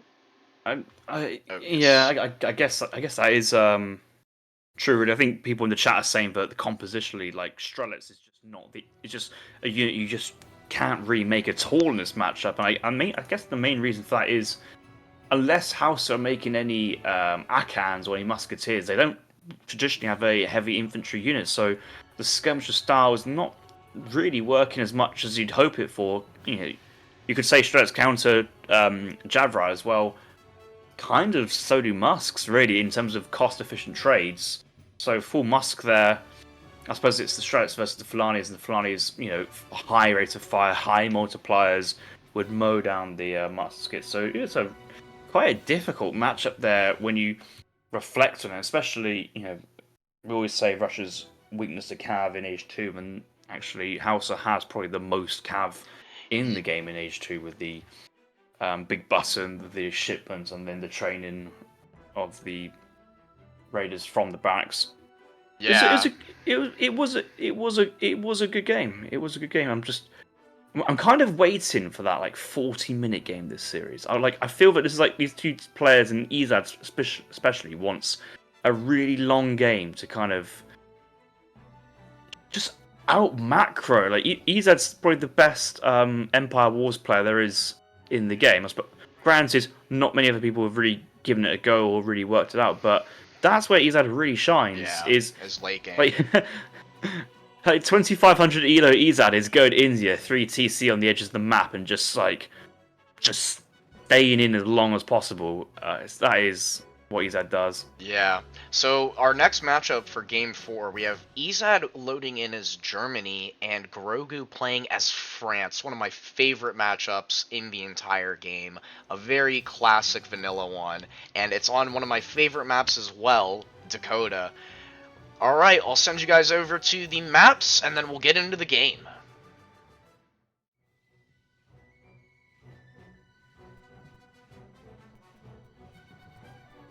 Will fight open horrors. Red maces restrict movement through the middle of the map, but also create lots of defendable positions. Form an early alliance with the natives for some powerful economic options. The Cree will supply Coureur de Bois, and the Comanche can reduce coin costs of all technologies and wonders. Researching Stagecoach or Iron Horse here will upgrade both trade routes. Be careful not to aid your opponents.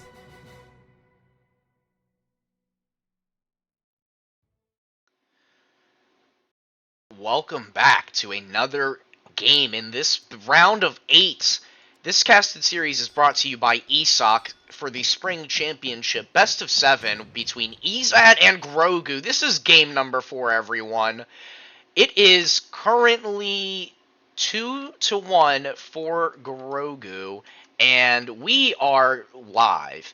Now, on this map, there's a lot of really nice, again, beaver treasures that are going to be really good for Germany to get here. We have, Ezad in the north here, placing down his starting market, getting his early hunting dogs macro in place. Look over at Grogu, getting his trading post down right away with the French Explorer going for the one on the far edges here, not the middle. Native Scout going around his corner quadrant of the map to scout some of the fantastic treasures in each of the quadrants, and has started, it looks like, not getting any wood. He's probably anticipating a wood treasure, or maybe even might 1210 here. So, Harrison, I know you've analyzed, watched hundreds of these matchups, but what do you think about this one? Germany should win like 7 out of 10 times in this matchup. I think Germany do edge it slightly.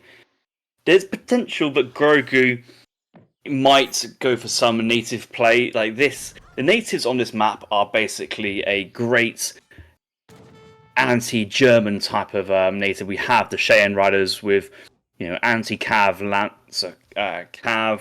We've got the was not the Cree. It is the Cree actually. Yes. We do have HP bonus there as well. Or it might be Cheyenne, but Cheyenne with their Cav riders, but also other technologies to assist Cav in general. Okay, Cree and Cheyenne. So that might be an option there from Grogu. I would have liked Grogu. This has been very, very picky, but just like watching his point of view. If you go to his line of sight scouted, it's getting a bit of detail. Look where his explorer is, and look where the native scout has gone. The native scout's gone down to the bottom side of the map. But the problem is, even if, let's say, Grogu scouts a huge treasure down there, what information does that give to him? His explorer's on the other side of the map, and that's when he brought the native scout back to find the best treasure on the northeast quadrants. I mean, I couldn't help but notice he mentioned the word quadrant, and that's something I pretty much always use on this map every single time. But that is the layout of the map, and I've got in there, got the treasure, got out, and moving on. Yeah, interesting here that Ezad went to his right side. I mean, each player does different things on this map, but I typically just go straight down. Yeah, again, I've talked about this before.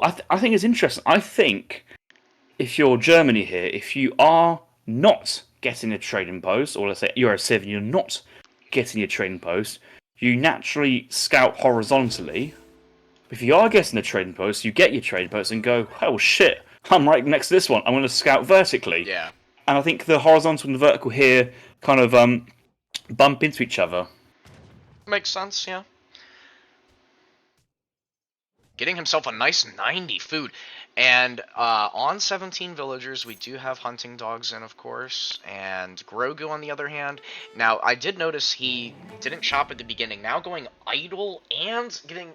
yeah, so pretty poor macro for France here in Age 1. Now aging up with the Quartermaster. Now, in my perspective...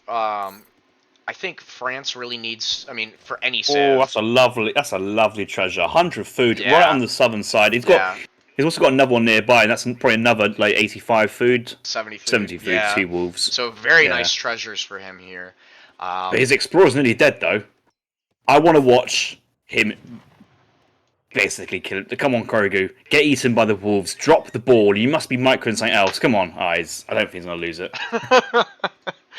Anyways, we do see Germany here, and probably trying to get his trading post himself. Just trying to macro for... Does he have Gang Saw in? He does, and an extra 100 food. So he's going to get his trading post down probably now.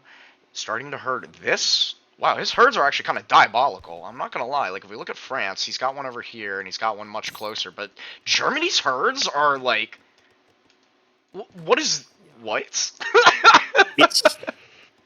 It's the one. It's the one on the cliff to the northeast of the top cliff. Is the one that's kind of spawned on the wrong side, I think. Yeah, it's that just should like, be a little bit closer, but yeah. The thing is, from Jones' point of view, I think he's going to run out of coin before he runs out of hunt.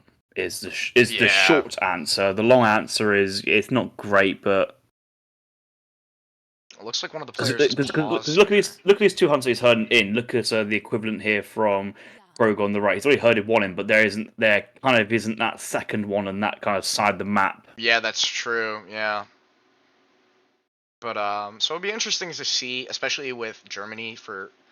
I mean, if France decides to open Hussars here or go Musketeers or Pikes into Huss later, and then maybe do an H2 timing, they might be able to catch out some of these herding villagers. Let's look at each player's line of sight while we are waiting for the players to unpause. Should we check some decks? Yeah, let's look at the decks as well. Let's look at Ezad's deck here for Germany. Because if you let's say you had the home city hotkey, just hop into home city, hop out, and that's when the flag appears on the UI when you're spectating. Yeah. So that's a nice one. In a weird, like that is like the classic German deck. That's the most classic German deck. Maybe having 3 dops instead of having an extra H4 card is probably the only difference. I'm kind of slightly surprised from Ezad, we don't see 5 dops. Ezad's the type of player to go dop Ulan Age 2, couple extra cards, and try and tear down any training post from France in the middle. Not seen native play here from France as well. Bit of a shame. I don't think it's the end of the No, world no. here from France's point of view. That was a point I wanted to bring up. The natives on this map Yeah. are they're not viable. I mean, these cost 90 wood, right? Like, Well, that's just so expensive. And I but mean, the thing is, let's think of the classic German composition in Age 3: Ulan, skirms, war wagons. What one unit counters all of that? well, I mean, the Cheyenne are still get countered by war wagons. Now they are a nice meat shield, don't get me wrong, but for the investment that you need so early on, and we do see it. Wait a minute. Oh, True. we do True. see. True. But like, yeah, once you take log flume and sense in 1k wood, I mean, it's not the perfect answer, but like, it's not the price for a Cheyenne rider. You spend 180 res for it, 190. For a Hussar, you're spending 200 res for it, and you're basically getting the same kind of unit back, but actually the Cheyenne rider is maybe a little bit more effective, but hugely more upgradable. And that is the main point here: is the upgrades. It's the cav combat, wilderness warfare, native combat, team, native combat. There's one other one as well somewhere. Maybe team cav attack. Yeah. Cav HP. you know what I'm saying, like. Yeah. Now, we do see a stable start from both players here. 2 Ulans going towards the middle of the map. The native explorer here scouting the explorer, but Ulan's AFK and should be doing something right now, and he's going forward.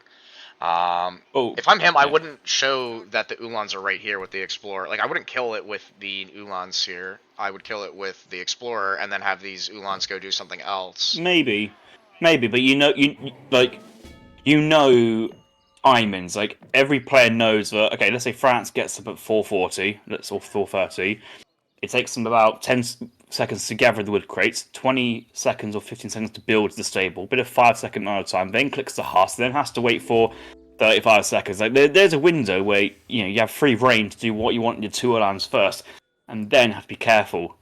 So now he's kind of waiting for the reinforcement that lands from his stable before he pushes into the French stable. Yeah, and he does have a treasure here that he picked up, a dog that can help in these cav wars.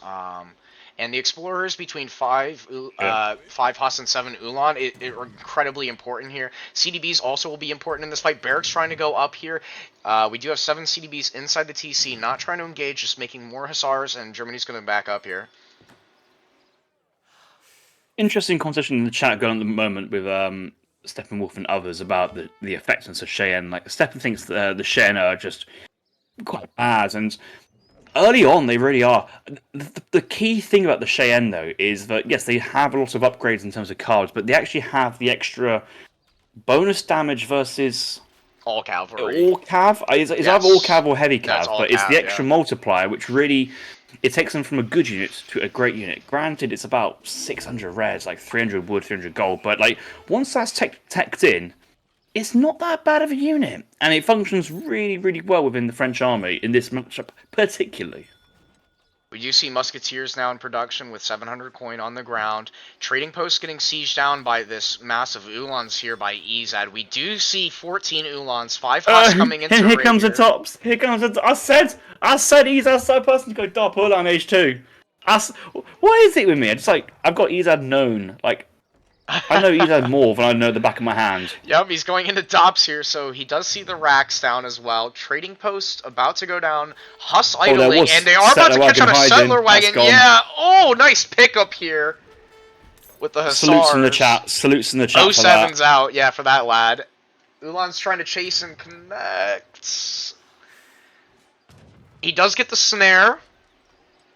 There are 5 Ulans here in really low HP. Nice micro there. He should have done it with the low HP SR instead of the full HP one, but the result is the same. He's going to escape with his Huss. He does identify that there's a herd over there, but, it's too risky. 2 Dops coming out, 700 coin being shipped. Can we check on the other side? Another raid going on down here. Looks like some musketeers are fighting, and they just killed the native scout that just got picked up. We have Ulans searching around the perimeter. Yeah, so I'll decent say, game all in here. all, that was a fantastic raid there from Grogu. That Like, was, and he's aging behind this with the Exiled Prince, training Musketeers in transition. He might lose a house, but he's got plenty of space here for housing. He's not going to worry himself too much about that. Still has 3 Hussars alive. He's gotten a settler wagon and a load of idle time, distracting 5 Ulans from going into the base. And yeah, Dops are here. CDBs, let's see, they do not have their blunderbuss in. I would really like to see blunderbuss at this point in the game. It would be really nice to have, particularly as France. Your CDB is just 40% range resistance. They can be pulled and make it very scary to push against here. Ulan's catching out the remaining Huss here. Let's see, Minutemen being called, Dragoons being shipped, Musks in production, and the Ulans are catching out 3 CDBs here.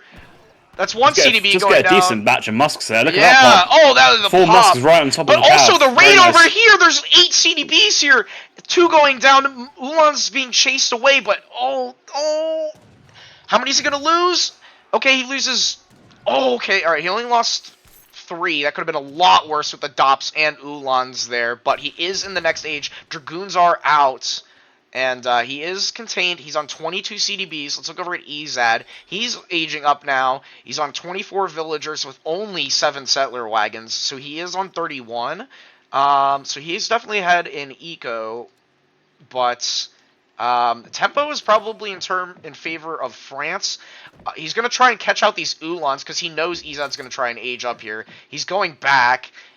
He's now making cuirassiers. No veteran musketeers just yet. I think it would be wise. Okay, he's going for Kurz now, so a bit of a Musk Huss age 3 variant. No, I think veterancy would be really nice here though. Yeah, I think it'd be nice as well, but I think Grogu just can't afford it. I think he's just going to go all in on his Musk Crassier push and kind of reevaluate. He might then send 1k wood afterwards, but actually war wagons trained with 1 skirming queue. He may actually cancel the war wagons just to really secure his skirm back. He's actually got enough eco to get the full skirms and then maybe keep 1 or 2 war wagons coming in behind. He's not expecting this Crassier switch, but he kind of needs. He's looking for 6. He's going to get 6 Crassiers, which actually should be enough. The problem is there's no 5 skirms with it as well to help with the war wagons. That's the only real problem. Minutemen being called here, 5 skirms popping He's got back, out. he's got back, Yeah, he's got back. He's getting trapped here. Now the war wagon's yeah. popping out. Ulan's snaring. Minutemen and skirms dealing DPS. Ulan's taking a lot of shots there, and all of that tempo just goes away. The Dragoons and Musketeers are just going to get wrecked. The Kurz didn't really time well with that at all. Like, if they were in there against all of this, there might have been a better opportunity to maybe snipe down the war wagons with your Dragoons and Musketeers and have the Kurz just tank, kill the Ulans, and then go from there. But yeah, now he's just kind of got like a piecemealed army here. Germany's setting up his H3 composition. And it's going to get really bad from here, I think. You can see what Grogu was trying to do there. Yeah. Take down the barracks to stop the skirmisher production. Yeah. Therefore, that protects the musketeers and kind of covers your not researching vet musks just a little bit. But the problem is when you have a building on like less than 25% HP, it's still alive. Oh, it's still built. You know what I mean?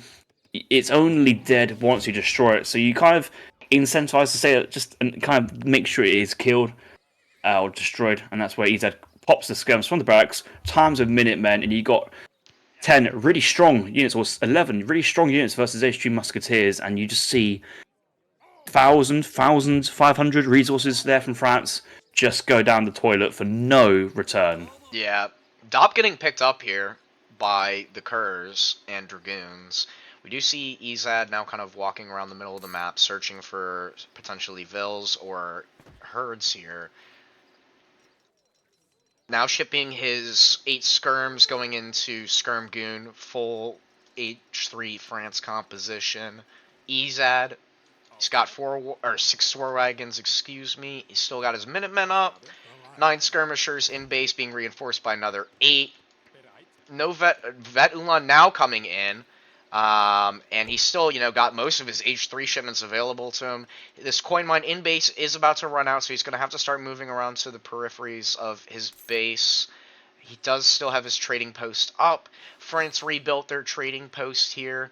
Let's see, Grogu on 28 CDBs versus Ezad's 37 villagers, including settler wagons. Kerr's going up north for a raid.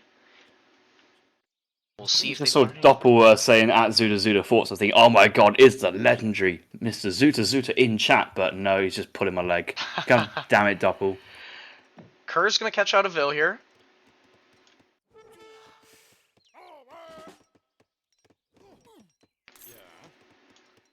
Kind of settling back for the moment. It kind of feels like both Sears maybe thinking about wanting to go like Cav Combat next card. Yeah. Be a really smart card for me is I'd go Cav Combat next. He's has nearly got a shipment, and the thing is about Cav Combat is you look at those two cards, 9 Ulan and Cav Combat, and you go 9 horses or a technology, but actually it's 15% combat plus 3 Ulan as well, so it's only 6 Ulan difference. And actually, when you factor in the upgrades in the army, they kind of at this stage with all those war wagon probably the same. Maybe 9 Ulan's still a little bit better. So, and the 9 Ulan will be enough to snare the entire army and let the skirms and the war wagon just rain death from behind. So Yeah. I don't mind either shipment, but I understand the 9 Ulan. I mean, he's going in to make more war wagons. He's got the ego for it as well. I think just having a bunch of Ulans to, tank, you've already seen that there's Kerrs in there, so I think that is a wise decision. But I totally agree with your assessment, and it's a little bit more deceiving than people really realize that Cav Combat for Germany in particular is incredibly good to send, even in the mid to early stages of age 3 here. So 2 Falconets now coming in with a batch of 4 Dragoons. How many Dragoons do we have here? So we've got 15 Dragoons and 23 Skirmishers. There are still a few Musketeers in the mix. He's remasked very nicely here. He's got a nice composition and a couple of curves. The only problem about Grogu's composition is that I'm sure he's played his matchup more times than I have. Like, I'm sure, he's one of those players who actually grinds out many games. He's going to realise very quickly that actually Ulan Skirm or Ulan Warwagon kind of destroy Dragoon Skirms because they both can't keep on running from Cav forever, and all you have to do is just smash in the Cav. Whether it's the Ulans on top of the Dragoons, Dragoons have range resist, not melee resist, or Dragoons on Skirmishers, or, whatever, really. There's nothing here actually is going to melt the Ulans as fast as you think it is. Yeah. It just needs to slam it in, and then XP comes in for another 8 Ulan shipment behind, and that is where you generally get across the line in these matchups. Mm-hmm. I would really like to see more Kerrs here, honestly. Like, Kerrs will beat Ulans. They do get hard countered by the war wagons, but I mean, you still need that meat shield so that your Falconets, you don't have to kite, because you can't kite with Falconets with Skirm Goon. That's the difference between that and Musk Falc, right? He's in a nice position here behind the tree line though, and skirmisher masses are quite similar. 24 skirmishers for Grogu, Ezad on 21, but I mean, look at the heavy Cav mass, and look at all of these war wagons. He's got 16 war wagons. That is an unkillable mass of war wagons. And Skirm's getting picked off here. These trees are actually going to be really annoying here for Germany. He wants a big open plain, but what he doesn't want to do is have war wagons on one side and Ulans the other side, and no interchangeable play. He wants to kind of go in a straight line, all kind of in a big mess, attacking the same units. Because what Grogu would do is just pull the Dragoons one side, and having Crassiers holding the Ulans in place, and have the Skirms the other side on top of the war wagons. And in that situation, could actually get a good result. Yeah, and both players now sending Cav Combat, so we're about to have a juicy... Gillig's asking, why has no one gone Kree here? Well, because the players have, forgotten that the Kree exists. There's no reason to not get 10% army HP for next to nothing, really. Yeah. Is the short answer. Extra Cav Combat here for France. Go check for Ezad. Yeah, no, he also said Cav Combat. They're both sending it. Cav Combat just coming in for Ezad. Thanks for ignoring my point, Harrison, that I literally just said that both players sending Cav Combat. Sorry, I'm looking at that. Alright, now we do have some Kerrs, Ulans. Dragoons running up to the Ulans here. Skirm's trying to shoot down the war wagons. Kerr's not on what they want to be. Falconets are going down. Ulan's actually kind of getting melted, but so are the Dragoons. A couple of Musketeers in here that could be in melee onto the Ulans. But the Ulan mass is all dead, but the Skirmishers are all dead right now. And Germany getting enough XP, and as you mentioned, 9 Ulans or whatever he wants to come in. CDB pull coming in! Here come the boys! And it's absolutely giving everything that he's got. One Falconet's still alive, and the boys are coming in! And what Ezad's doing is really smart, because he knows that he could start losing horrifically if he, is attacking these CDBs, a great coat, 4% melee resist. He's actually taking a great fight. He's still got a great Skirm mass, a great war wagon mass. He just needs to reinforce with Ulans. He's got 8 Ulans, 5 Ulans being trained behind, and that's perfect to kill the Vils and the Rememnants. He's up in Skirm War, he's up in Dragoon War. He's just backing, and he's also raiding France. Like Grogu with that Vilpool, he says, "Please attack me, please attack me," and he's going, "I'm transcending. I'm a higher level."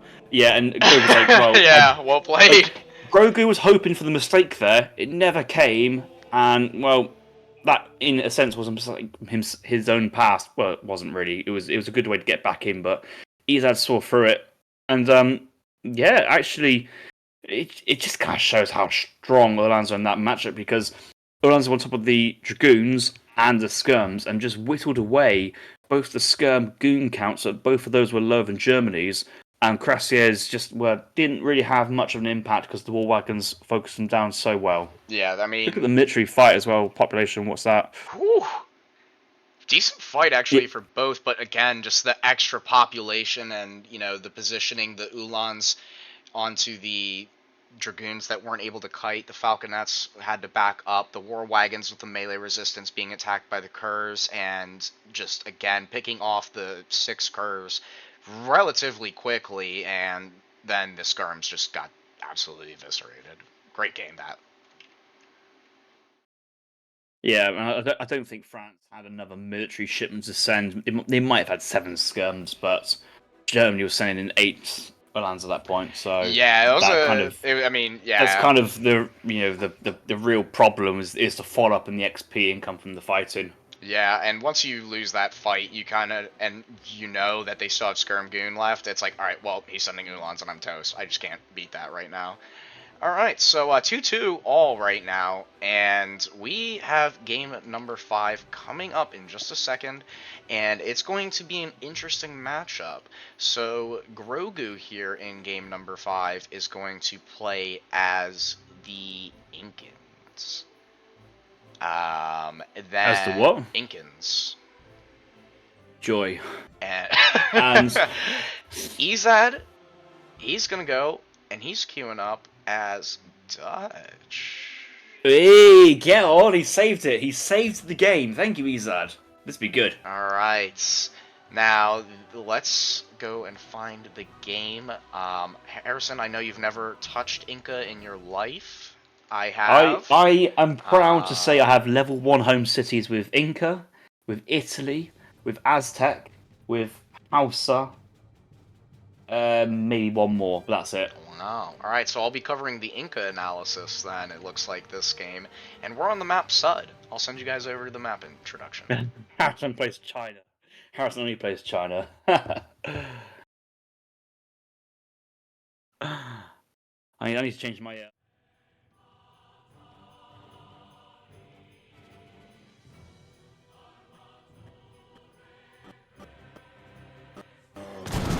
The Atlantic and crocodiles.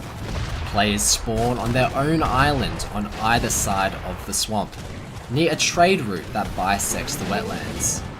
Sudanese tribes inhabit the edges of the marshes. Try to secure control over the central island to gain an edge over your opponent.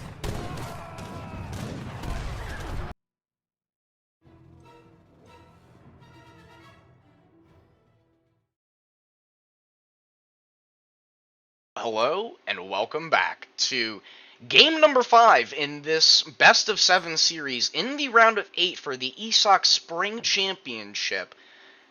And we have Grogu in the south of the map playing as the Dutch. Now, Ezad, on the other hand, in the color blue in the north, is spawning in as Inca.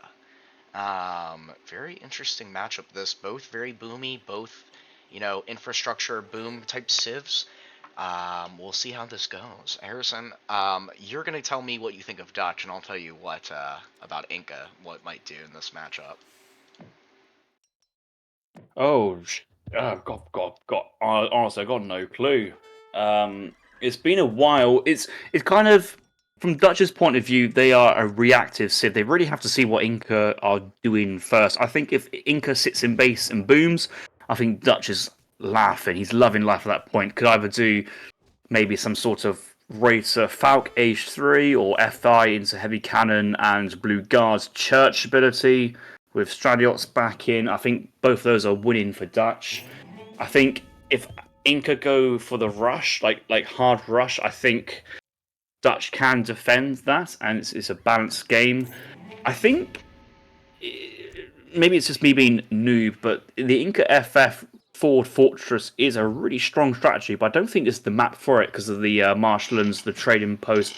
Quite hard to get it going, but if he does manage to get one on top of those three, yeah, in that location there on those 3 mines, then you really are causing huge problems for players. Yeah. It's probably just going to be like Oh my maybe a goodness. couple Chimu raids in, semi-FF, gets to the third age and play there. No, it is not. I've actually seen this before, where you have the Tupi allies and the Jesuits. Each of these can be sent twice for 500 coin and 750 coin. And this card here, all of the cards for the coin cost, they cost less and arrive faster. He's also got Lancers, Chimus, and bows. So Ezad coming in with the naughty. Oh right, I've not seen that. I've not seen the strategy yet. I have seen it before, and it's not bad. That does look pretty good. Yeah, it's not bad. Because the thing is, it's like Germany have cheaper mercenaries cards, and you think about, oh, could I send this card to get the rest of the mercenaries a little bit cheaper? But it's only 250 coin off per mercenary shipment. But that sounds like it's like half price, and they send faster. Yes. And you have more of them, so it's kind of like that really poor into civ balance that kind of exists at the moment. You look at it and just go, that's just not tasteful, is it? Nobody asks for a card that needs to reduce the cost of other cards. Yeah.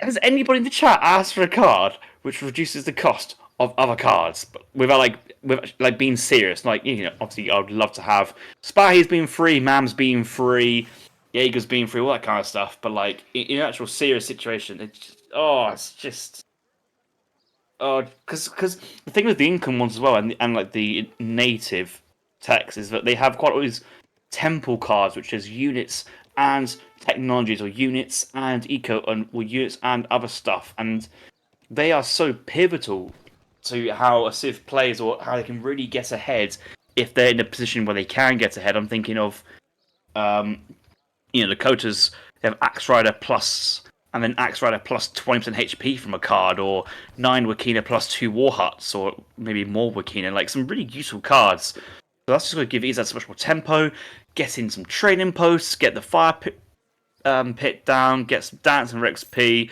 You just see the game plan here just laid out, and Dutch going, well, I have no idea how to deal with this. Yeah, and he's got a lot of different options, let's not forget, for the types of units that he can pick here. Simsmix. Harrison, you hypocrite, China main. What about H4 fast card? What about H4 fast card? What is the H4 fast card? Tell me what this super secret card I've not seen before. I've no idea what you're on about, and that Explorer's dead. Yep. Bye-bye. Oh, no, the age up comes in! Yeah, and he did the 14-vil age up, now sending 700 wood with the Quartermaster, and he's gonna get his crack shot back. On a 14-vil age? Oh, that's so ballsy, that is. Yeah. Ezad here, 15-vil age up, aging up with the Wise Woman here, starting to herd in as well, and, yeah, nice. Grogu getting 80 coin, and as Dutch, you're going to love getting those big coin treasures. Bank is up, still has his wood crates on the ground now for the Quartermaster. Looks like Ezad up here is working on 95 XP. He's got a shipment in queue. Let's see what he's sending. And he's going to have the 3 priestesses. He can either use them to convert a lot of the treasure guardians around the map or enemy units that might come in. I've actually seen games and played games where I've had culverins converted and shooting my own artillery. It is... I literally didn't play for like the next 5-7 days after that. That was just... I had to rethink my life. Now sending 700 coin and then 5 vils, generating 1.5 XP per second. The llama's going to come on here and generate XP as well. So let's look over at Grogu. Second bank now coming down. 700 wood is on the floor. Shipping a bank as well. He's going to macro for that next bank. Let's see what he scouted from Ezad so far. The Envoy's taking a nice little stroll. Looking at the nice giraffe. And, yeah. So Ezad has scouted everything. He's using his 2 Chaskies to be super, super annoying. 4th bank going down now at 516. And, does he have the macro for the 5th? I think he will. Yep. He's going to get his 5th pickup and then probably just go straight to Fortress and call it a day. Well, Hunger, you did a great job, Kaz. I'm just having fun watching the chat and just saw Steppen saying he had his howders converted by the income priestess to stop playing the game for a couple of weeks. It's like I log into my first game in about a month. I've been away with the reserves and other things, and then the first game's a 3v3 with Lou playing Civ doesn't play, with a random else on my team versus Timujin running Grenadier doppels through our bases with Japan Samurais. I'm like, well, great. Bye, D. You can go away for another month. Come back later. It's just, I just looked at it and thought, this is just not what you... Oh, we all have those games occasionally. Grogu here going for like a 5-bank FF. He has scouted income base, right? This is very greedy of a capital G, and okay, he doesn't see a war hut, so he doesn't really risk getting run around by Chimu. So both players are aging up, and God, Grogu feels in a quite happy position as a result of this. Surely, I would also be very pleased. And also, that 5th bank gives enough XP for the 600 wooden transition, as you see here. So that's going to be a stable Arax, 2 houses, or whatever he wants to do with that, but that's enough to get him going to then still send 1,000 woods in the first card next stage and not be behind. Yeah, exactly. And if he is getting pushed by, whatever it might be, he can send... Let's look at his H3 shipments here. So he does have Halbs, he has Swiss Pikemen, he's got 5 Huss as well. So he's got a lot of options for what he might be wanting to do as soon as he ages up.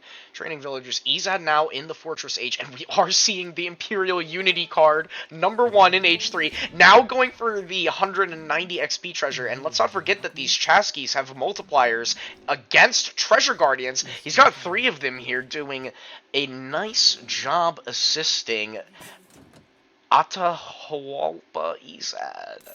And, yeah, he's got another shipment. A lot of villagers on coin now. And let's see what the prices are. So we've got currently 500, 750, 600, 500. So around 600 average, right? Chasky's picking up the Dutch Explorer here. Building a barracks and stable. Let's see what Grogu's doing. He's aging up as well. He's got a shipment in the queue. Chasky's, oh, you know what? I think Ezad sent the support card that makes Chasky's better in combat. No, he didn't. They just shadow tagged. They're just shadow tagged. They're not strong enough yet. Like, I can't remember. I think they were nerfed in a recent patch, but I can't tell you when the last patch was actually.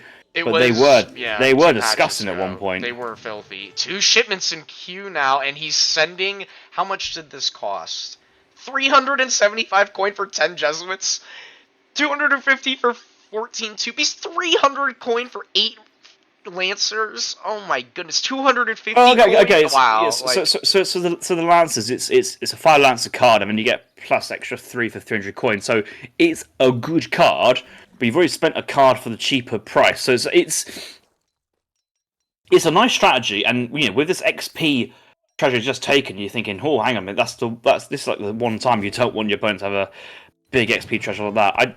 I really like to think a double stable artillery foundry is how I'd want to do this as Dutch. I think massing Reuter, I think, is a really safe bet and a really With the banks, you might be low on hunts. You have a mining base as well. I think you can definitely get mass. I think Grogu wants. Because he sent wood here. Yeah, he did. Grogu wants to sit in base. He does not want to be pushing out of just 5 Skirm, 5 Reuters. No. He doesn't quite know. I don't think he quite knows what's coming. Maybe he does know the meta because it's the first time I'm seeing this. Well, But, it's definitely not meta, you... I'll tell you that. But the one thing about these conquistadors is that he's got 20 now, and the area damage that they do is, it can be a lot. I mean, look at this mass of conquistadors. That's 2 trading posts worth of Jesuit allies there. Oh, doesn't the Explorer also or hero buff natives, yes. native strength? Yes, he does. So these all synergize so well together. Oh shit, man! Yeah, 248 HP, 24 ranged attack, and not only that, Reuters clump so tightly together, the area damage for these units is so much more effective. Yeah, no, it's combats. That's why I've just seen this. Now it's 225 and 22 because I was thinking 24 attack just seems a little bit on the strong side for what it is. Grogu making a little bit more on the strong side. Here. Yeah, no, they're very strong units, and yeah, definitely scary. And Grogu's just spamming at houses now. Like he's just because all his villas in his base, he has to kind of get stuff going. Thankfully, he's been trying to keep his units away from the fight. He's been trying to kind of wait for reinforcements. He has resources. He hasn't got the capacity. He needs another military building if he wants to keep up here. That's what he needs. I really think double stable would be the move. I mean, if you look at the Ezad deck, you see 3 types of cav shipments, and not only that, Jungle Bowmen are not particularly the strongest unit, so if you just give them the run around here, then, and maybe mix in Huss, like, that would be, I feel like, the effective solution. We do see Ezad now shipping 8 Vils this... Wow. And now Concha booming behind this. He's on 9 Conchas. He can build 2 more. And does he have Chicha Brewing in there? No, he does not. So these are only producing 0.6 You can't send Chicha Brewing at this point. No. It's too late.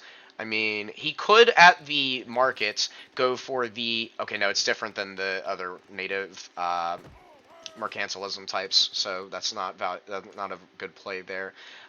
So, he's got these Jesuits, but he's not really able to do anything. Second stable going down for Grogu, including a trading post. Food looking a little scarce in base. Grogu kind of checking out this area. Ezad also lurking.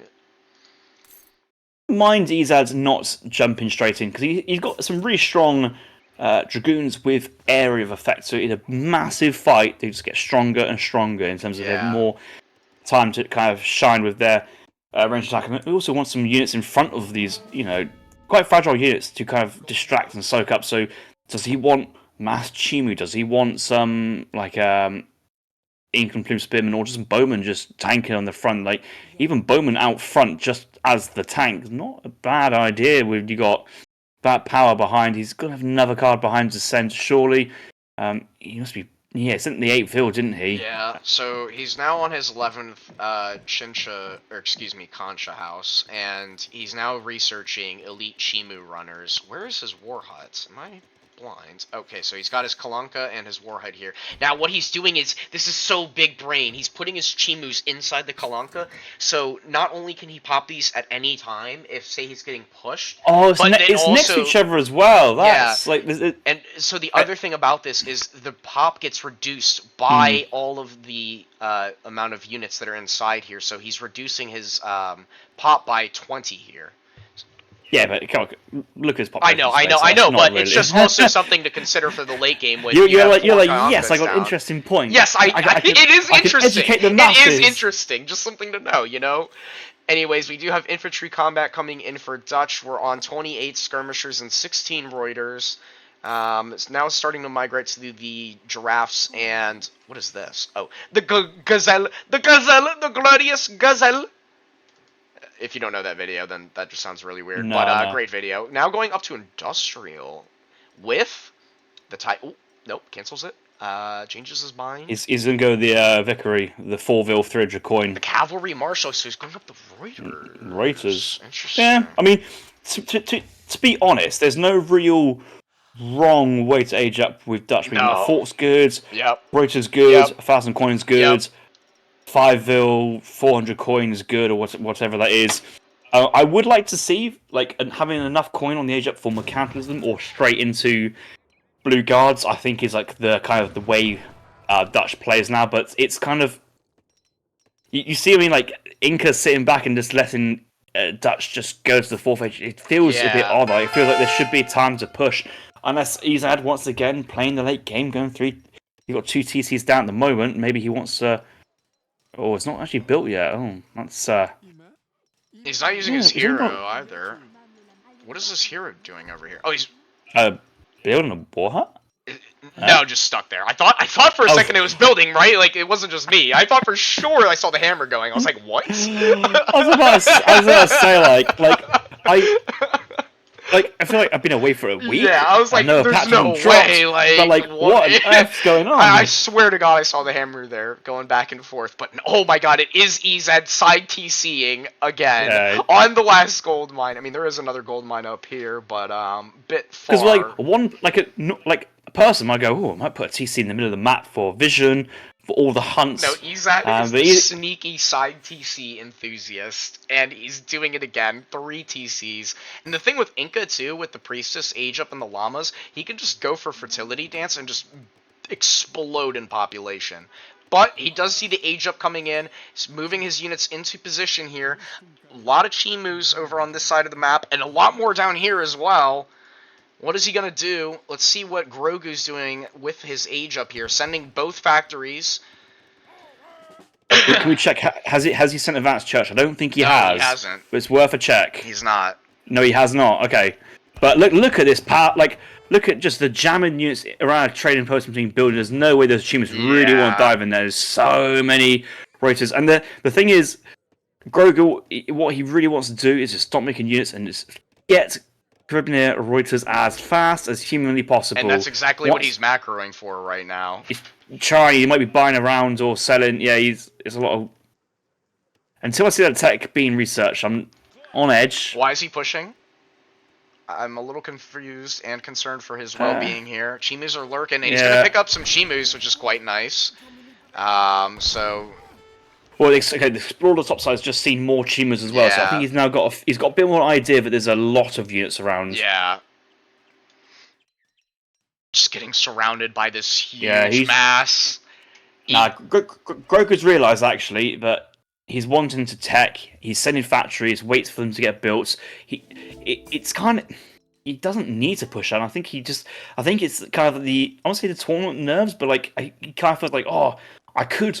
With micro go out there and kill units and get stuff done, but actually it's just the smart money to sit back and do absolutely nothing and just think about taxes, think about life decisions, think about your plans for the weekend. We do see some Harakas now from Ezad, also sending melee infantry combat, a fantastic card for Inca. Now he's triple producing, quadruple producing, no, he's still 3 racks, Spears and Harakas now, getting some nice engagements. The Carabiner Reuter tech is in, Explorer going down. The speed of this game is very bizarre. It's like picking up and slowing down quite a bit. Now starting to siege, but again, Reuters 9 siege, Skirms 14 siege, but yeah, starting to apply some pressure here. We do now see the War Chief being danced for by Ezad. Big button coming in as well for the Plumed Spearman, and I think he's going to try and wait for a timing. He's got plenty of time here. Haraka's doing siege damage, let's not forget, although they're dreadful against cavalry because of their negative multipliers, so they're just going to tickle these Reuters here. Getting some decent volleys off, just kind of dancing both players, posturing. Now sending... Oh, he's going for the 2P allies. This could be interesting, for the least. Cav combat now coming in, now just kiting all of these pikes. And continuing his siege... So Grogu has his factories on coin, but yes, he kind of... This is a timely thing, and actually, I wouldn't say no to heavy cannon production. I really would like to see heavy cannons here, and there's not many Harakas. You've got an insane amount of Reuters to just literally just stand there and body block. 2P's coming out now, and these are elites, and the Plume Spearmen pop out of the Kalanka. They start running into Chimus, activate the big button to get get the snare going. Jesuits firing in the back. Tupi's trying to catch up here, but the Reuters and Skirmishers are kiting very well here, moving into a tight choke here. Dragoons and Skirms continuing to kite. Pikemen now getting into range. Conquistadors in. There's no native explorer here. We do see counter infantry rifling being researched, 2 heavy cannons being shipped, and all of the melee infantry is dead. And Ezad, we got production, yeah. we got heavy cannons, we got guard units, we got choke points. Like, even if it's a double down trade, you know, the Eco 4 Dutch and the XP is absolutely fine for him. Yeah. Yeah, you just see the guard. It's just the guard dragoons is such a safe unit for Dutch, because if the worst comes to the worst, and then I don't know 50 chimeras turn up, the Reuters can just run behind the skirms, leave the skirms to die, and just keep the Reuter mass alive. And that's why like dragoons is like the best unit type in the game. Yeah, I reckon by far. It's just it's just so safe, powerful, mobile, fast, picks engagements, gets range upgrades. Also, DE balance, hashtag, Caribbean Reuters extra +1 range in the 4th age, because I don't really know why. I don't either. I really don't either. But it is just the thing. It's just the thing. Don't know why. Also, yeah, and all Royal Guard units are cheaper as well, so I think they're like 850 wood, 850 gold each. Yeah, it makes sense. I'm not unopposed to that, but like it's like a double buff for a civ, which you know could quite often go Dutch industrial, or more the point when they do go industrial, they had the resources to tech it. So a very nice little bonus there. Look at this base building as well. I mean, getting through here is going to be an absolute nightmare, even for the Incan units that can path incredibly well. We do now have guard skirmishers coming in with so it looks like he canceled infantry combat earlier and is now sending it. Elite jungle bowmen coming in, but here come the heavy cannons, and I don't really know what Ezad's going to be able to do about this. He has no Harakas right now, and he's training Chimus, but I mean, this massive Reuters here is going to be really hard to beat. Heavy cannons destroying the front war huts here. Skirmishers trading incredibly efficiently against these elite jungle bowmen. They do have only 17 range and 18 attack compared to 24 attack and 20 range. Chimu's now popping. He's on 80 villagers. He is dancing for his explorer back. But, I mean, the tempo here from Grogu is just too much. Let's see what. So this is the point in the game where, like, okay, send an infantry attack. Yeah. This is the point in the game I would not send infantry attack. I'll just leave it in my deck, and go South Africa, because this is the point we've stabilized in the 4th age. We've got the eco down, we've got our factories down, we're ready to go, and you know, age 5 is just too far away. Why don't we just roll for South Africa, get instantaneous 10% eco on the vills, get a shit ton of track wagons, and then send in our Imperial War Wagon card straight away. Yeah. Like, Inca has 90 vills, but just at that point, it wouldn't matter. Ezad's realised he's actually behind, and Grogu can outplay here safely, and the game's been called GG, and a game of a lot of trepidation, but in the end, very sedate. If you know what I mean, like yeah, it was. I mean, if you're Grogu, right, and you see that deck from Ezad, you're kind of like, what the fuck is gonna happen here? You're not quite sure, and you know, you're just like, all right, well, I don't see any aggression. I don't see any war huts. I'm just gonna build banks here, and then just kind of chill and maybe defend against a push. Ezad tried putting together the very interesting techs or cards rather, but in the end. Did not really work out for him, and just let Dutch get to 4 for free.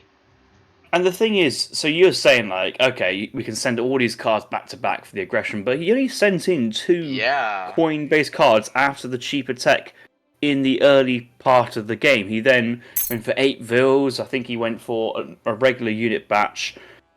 At some point went hand infantry combat. Like, I'm not too sure that was ever really honest to play. And then went back into the 2Ps, and once he had the 2Ps in the field, it's not the main reason he pushed out, but like he had a bit more rounded composition, could stand there and fight with the Reuters just a little bit more going for him at that point, and it had, like, the deck was playing for one plan, but Ezad's playstyle of take it late, get the eco, get the builds. Like there was like he was threatening a really aggressive Age 3. Yeah. And then built 5 counter houses. Yeah, he just didn't push with any of the tempo, and let's not forget that, like, 2P in general are regarded as really poor units, which I would tend to agree with that they're not great, but the units there, they actually have 1.5 rate of fire, they have 23 ranged attack as well, and decent multipliers, so they can be pretty decent. So game number 5, in the books, it is now match points. We did have Ezad losing that game and Grogu coming out on top. I did mix up the civs. Let me fix that real quick. So player 1 was actually Inca, and player 2 was actually Dutch. So the next matchup in game number 6 is Grogu is playing Ottoman, and Ezad is playing as Hausa. Let's look at all non-ranked matches, spectator mode, and get onto the map. The map is Ivory Coast. I'm going to send you guys over to the map videos. It's interesting.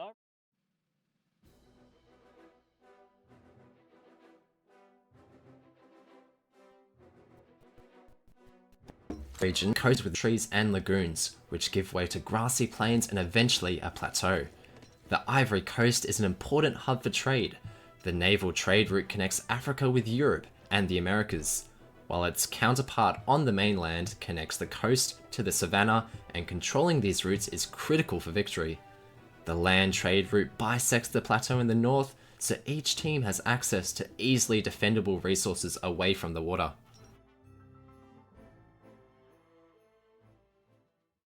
Alright, let's get into it. I guess that map video kind of half gets the map right. Some of them are really like far-fetched, but that one kind of does get it just about. But like, there's a brown bear there. Why is there a brown bear in Africa? It was brought over on a boat, obviously. Also, changed my mind. Ivory Coast is a poor man's version of Gold Coast and Pepper Coast. Anyways, welcome back to this round of 8 between Grogu and Ezad in the spring tournament for ESOC. It is currently 3-2. Grogu on game point here, and he's spawning on the west side of the map in the color red as the Ottomans. His opponents, none other than Big Ezad in the color blue, spawning in as Hausa. Now, this is an interesting map to pick Hausa on. One, there's no real livestock. So, I mean, there were other options in this map pool to pick Hausa for, right? That would probably be better. So, I'm interested to see what he does with this. The water line, let's not forget, is already scouted for both players. Hausa does have a decent water, but, I mean, Otto is also really good on the water. Otto also has the options for Stagecoach on this map. Could go Jan Abis, could Fast Fortress, Musk Falk. Really, I think in this particular case, has a lot more options. Hausa, of course, can do the Raider play, try and get some idle time, maybe kill a couple of villagers, or delay the inevitable push in Fortress. But we'll see how this plays out. What do you think, Harrison? I think our favourite fan of the stream, Lady Malfoy, has requested the score be updated again. Mahonga, come on, Mahonga. I have to update it twice, I'm sorry. Having to stream, having to cast, having to do map videos, having to do admin, having to do looking at forward civs, to do match points, and the score. Oh, come on, Mahonga, we've been doing all day. You know what? Next time you can be the main caster, and I'll just sit back and read chat. How about that? How about that? That's true. That's true. I don't think I've ever seen a civ on this map go water. Some maps just have water to kind of pad out to the map and make the map representative of the region it is, but it's not. It's not designed to be a fantastic water map. Only 2 wells, a decent amount of fish, but I think it's single pods, but been spaced out. So there is enough resources there, and a naval trading post kind of suggests that you could go water and defend the coast, but the rush distance is actually quite small. The land hunt is very high with the elephants, and the middle vertical 3 TP trade route is kind of just too important to ignore. So I, I think that's where most of the games kind of play out in this situation. I'm just looking. There's 5 elephants there, and I guess there's 5 elephants to the top left. So it's just 10,000 food in that screen alone. 10,000. Yeah, and the middle of the map, as you mentioned, particularly the trading post line. Look at this PNG And another right here. and Like, another double elephant yeah. hunt on Ottoman's side. Like Ottoman will be here for 90 minutes and still would have like 2 elephant hunts remain on their side of the map that they have that eco's that low early on. Yeah. Aging up with the quartermaster here at 2 minutes 30. We take a look over at Ezad. He does have his hunting dogs in. He does have 3 Senga cattle at the market. He looks like he's going to be aging with 15 bills. He's probably going to try go 14 here. I feel like going 15 against auto is kind of slow, and you generally don't want to, let them just get map control on the TP line. We do see a forward villager coming down now. Now has the ability to age up, and he's clicking up with Songhai. His deck was very similar to Grogu's when he played as Hausa. Just a couple of small variants. Obviously, we are on a water map. We do see 8 Berbers in deck, and we also, instead of 8 Lafidi Knights, we see 9 Fellaini Archers and 9 Raiders in H4. Oh, That's a juicy card. that's a juicy card. If it's like it reminds me of like the 17 Reuter for Dutch, or you got the Portuguese Goon Castle card as well. That's a pretty good. Like there's some really stonking cards out there. 5 organ guns for ports in the 4th Yeah, age. that like, is a 5 organ guns. Yeah, that is a great. Oh man. Anyways, second trading post going down in transition here. Looks like we're gonna see some definite stagecoach play of some sort.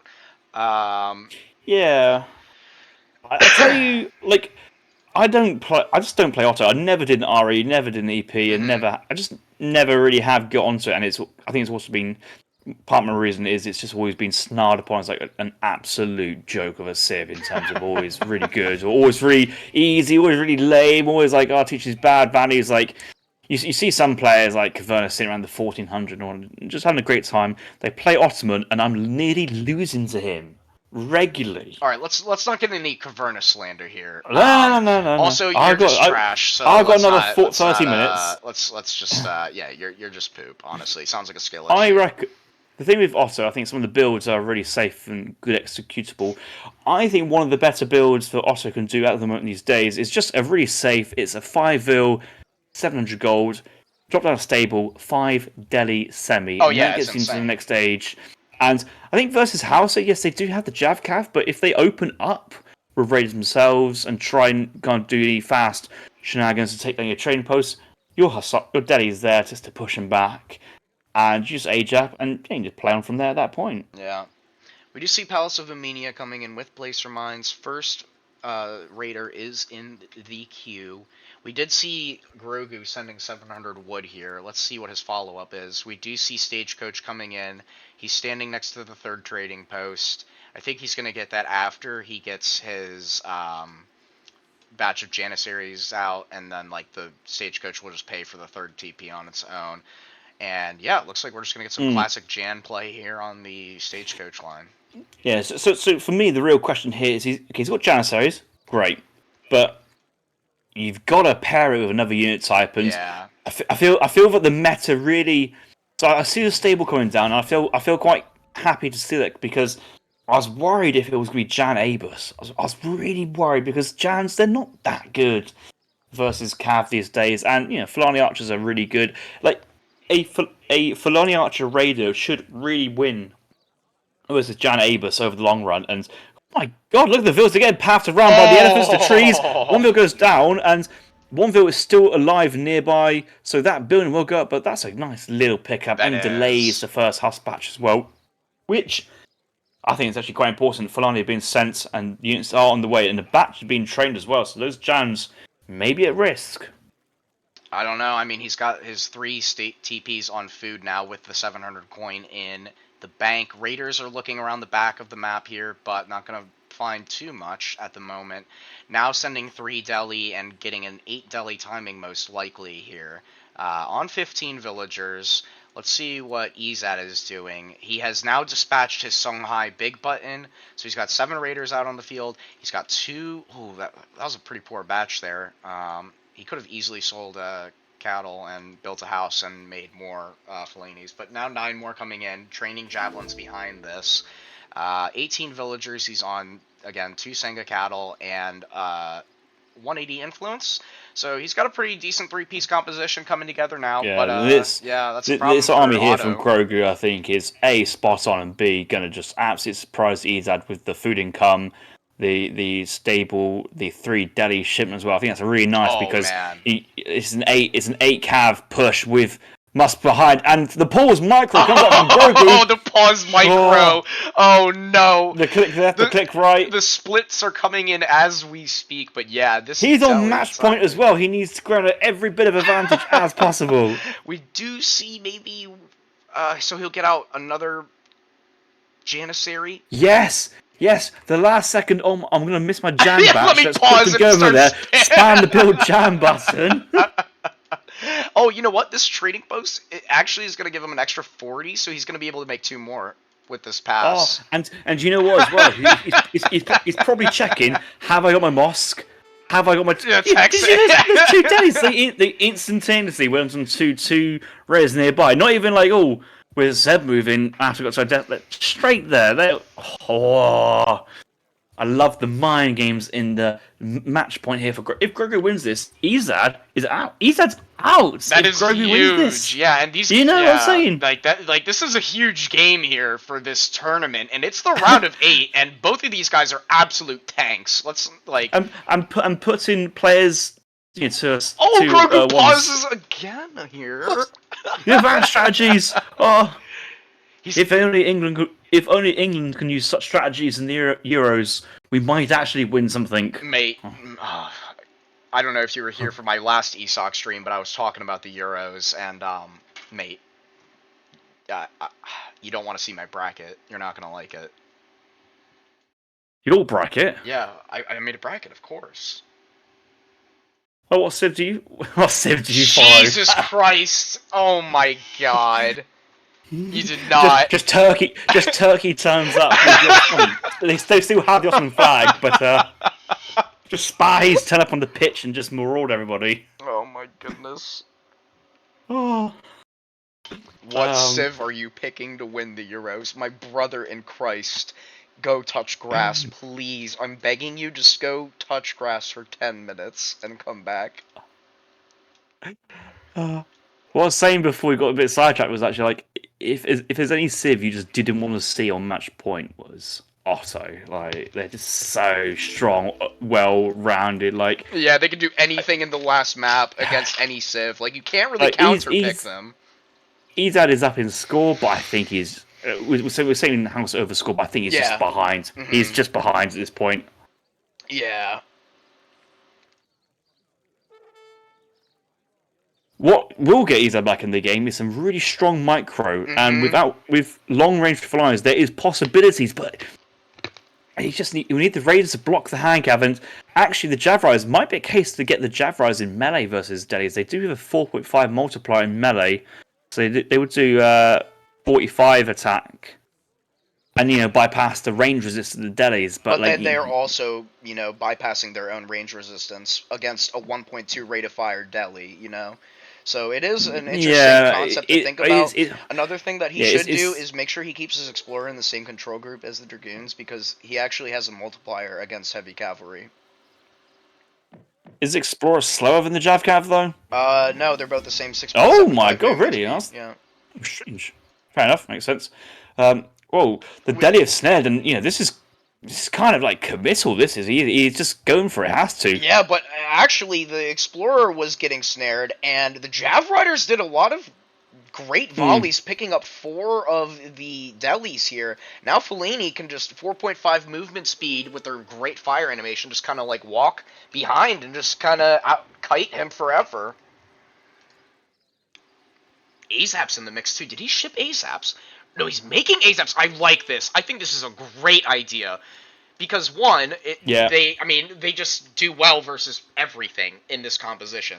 Like they're gonna trade okay, not favorably obviously against Fellaini, but they counter in hand when they go into melee mode. They get melee resistance, and they can obviously go up against these raiders. And at range, they eviscerate dragoons. They really do. These raiders are going to get snared by the deli. That will force the Jav Cav into the range of the Jav. There's some ASAPs in there already, so they also are already getting some exchanges behind this. It just feels like Grogu just needs an extra couple of units. Oh, he's got Arto Foundry as well. Making So some Abus. Oh, Abus now in the mix, and oh man, his composition is just Oh getting my- stronger and stronger. Ottoman have no joke gone for a 4-unit combination or composition. I've never seen this before. I've never seen a true 4-unit composition from Ottoman. It just never exists. Yeah, this is quite interesting that he's going for this. And Abus now in the mix. And let's not forget, in H2, they have one more range than those ASAPs. And he can just use these 4 and pick off every single last ASAP. Not ASAP, but Fellaini Archer. More ASAPs coming in now. And look at the stats on these. Yeah. Like 1.75 rate of fire, 3.5 times against Dragoons in range. 4-handed multiplier, so 40 damage in melee, and they've also got 20 siege, so they're a really nice complement. What's really nice here is I like the opening of the deli here, as in I think the a 5 deli semi works quite nicely, it's just a nice opening. What Grogu's very, very good at doing, he's like, right, I've done this, I've forced the Jav Cav response. I don't need to make any more hand cav anymore. I can just make other units. Yeah. And Ezad's like, well, I've got 20 Jav Cav here, which are not really doing too much. Well, they're not doing anything, even though the Cav are getting some pot shots. Yeah, in they go, great back they go. there. Does lose his racks, but I mean, with Stagecoach, he can just build this back so easily. I mean, he doesn't even need more infantry. He just make more Cav and Abus. He definitely should rebuild the racks, but now sending 5 vills behind this. His eco's looking great. Again, he's just got so much food here. He's still on this elephant. I just don't know what Ezad really does at this point. Oh, okay, interesting. He's now making a dock and going for water. I mean, he's lost the Stagecoach. He has taken down 2 of the TPs, and we do see some battles going on over here, so picking up a few more deli, really nice. Abus mass growing slowly but surely, infantry mass behind it staying steady, and Ezad's infantry is just, I mean, he's really just got overmade Javs here, right? And as you mentioned, Grogu knows this, and it has forced a fantastic overcommit on the composition.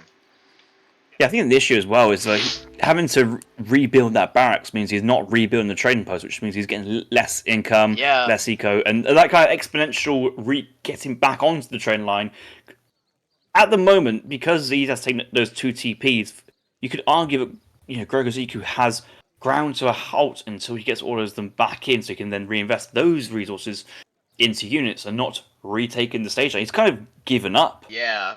The idea of getting back onto the line, which I'm not. He needs to at least get a second one back. I think the second one is worth it. Maybe the third, maybe not. But he's only getting 40 res per 25 seconds. It's not really that great.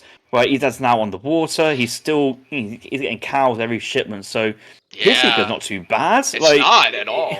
28 vills for Grogu and 1 TP, so at 32. 35 here for Ezad, and his cattle is generating influence. He's got 800 influence. He really could so he just sent the big button. So I'd like to see him use his university and maybe make some extra units. He could go for Maggiati here, which are actually really decent musketeers. The what? The Maggiati, whatever it is, or just I think maybe save it for. I mean, I don't know. It's just Oh, the Lafidi Knights right now coming in could be a great answer. Yeah, Lafidi Knights would be pretty good. And double raxing Fellaini's, if he gets out a full batch of 10 more Fellaini's and then has all these Jav Riders, this could actually be a really good fight for him. We have different pronunciations for every single unit which exists. You go Fellaini, I go Filani. You go Maggiadi, I go Magadize. You go Cossack, I go Cossack.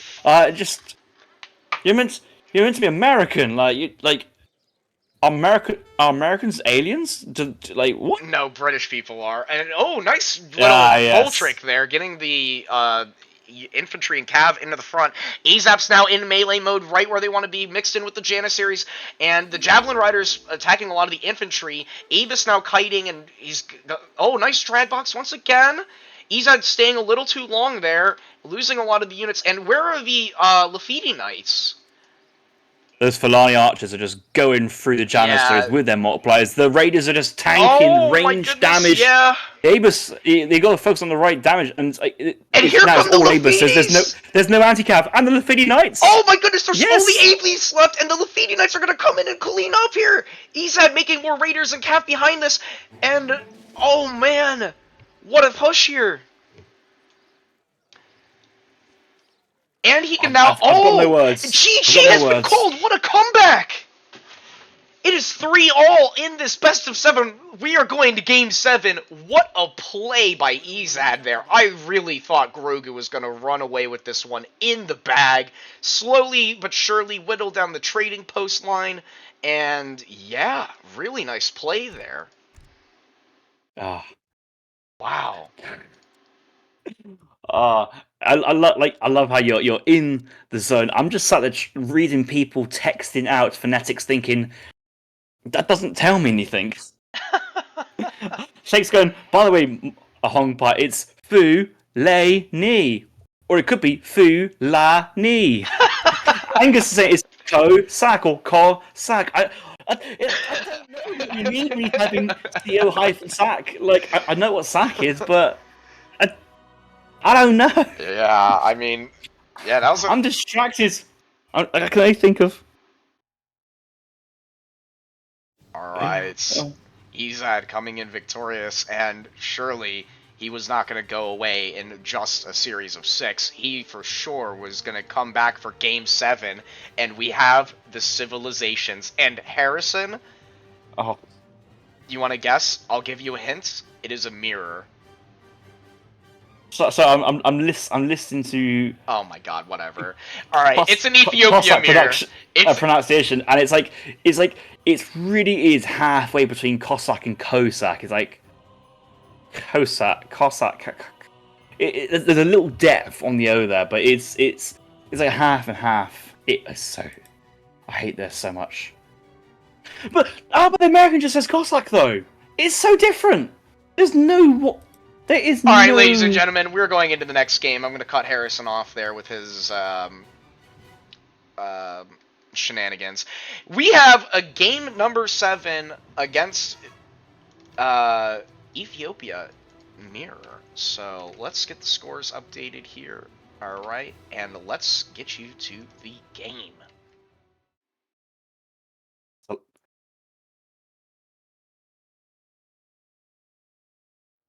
Ladies and gentlemen, boys and girls, welcome back to the ESOC Round of 8 series between Grogu and Ezad. This is game number 7, and we have an Ethiopian mirror on Himalayas.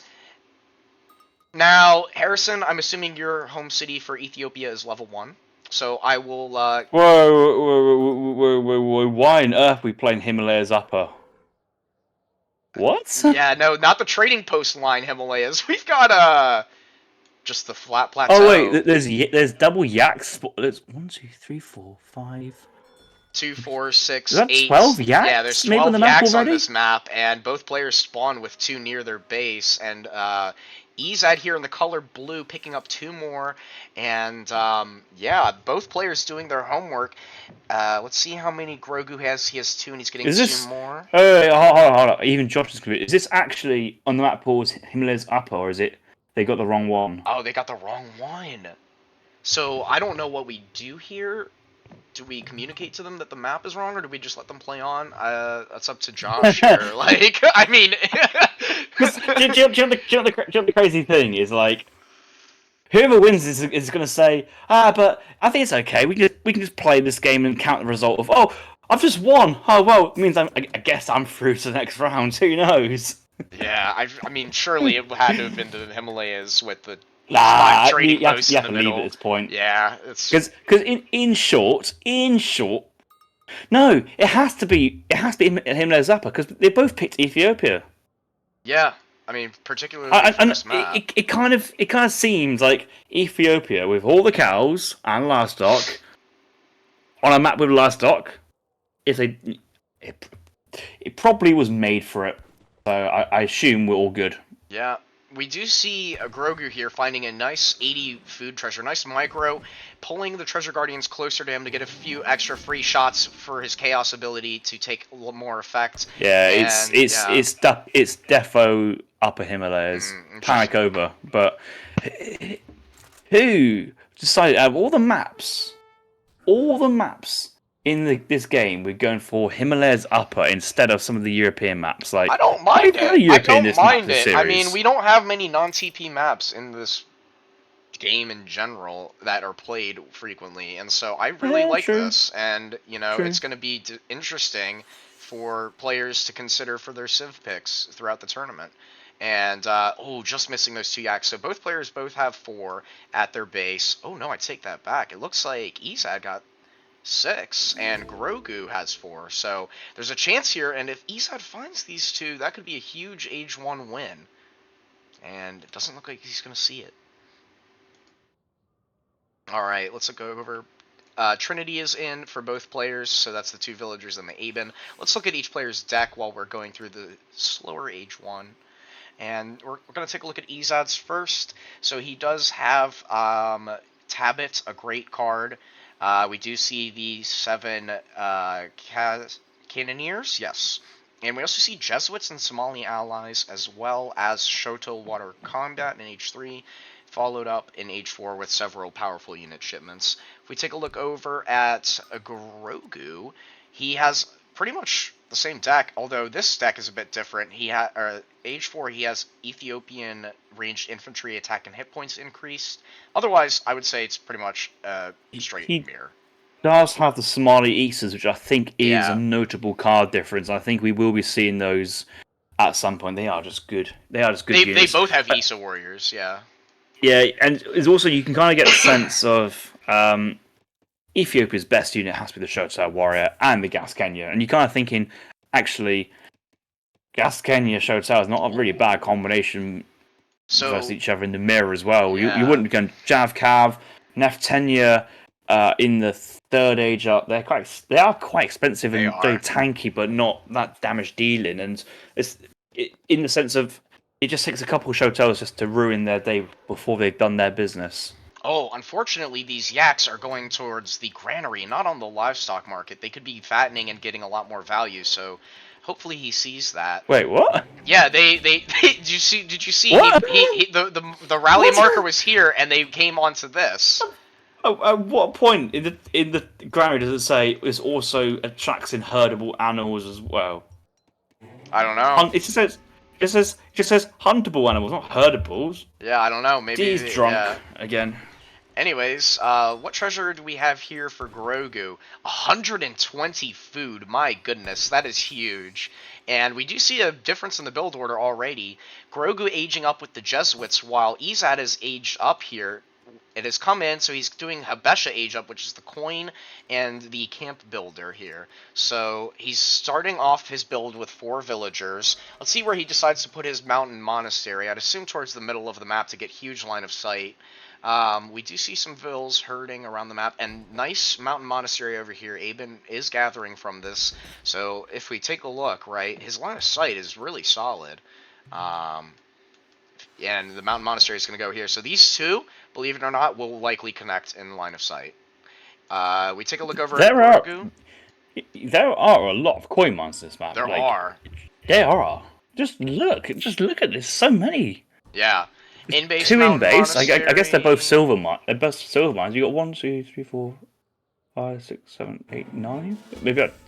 Maybe 4 each side, 1 middle. So yeah.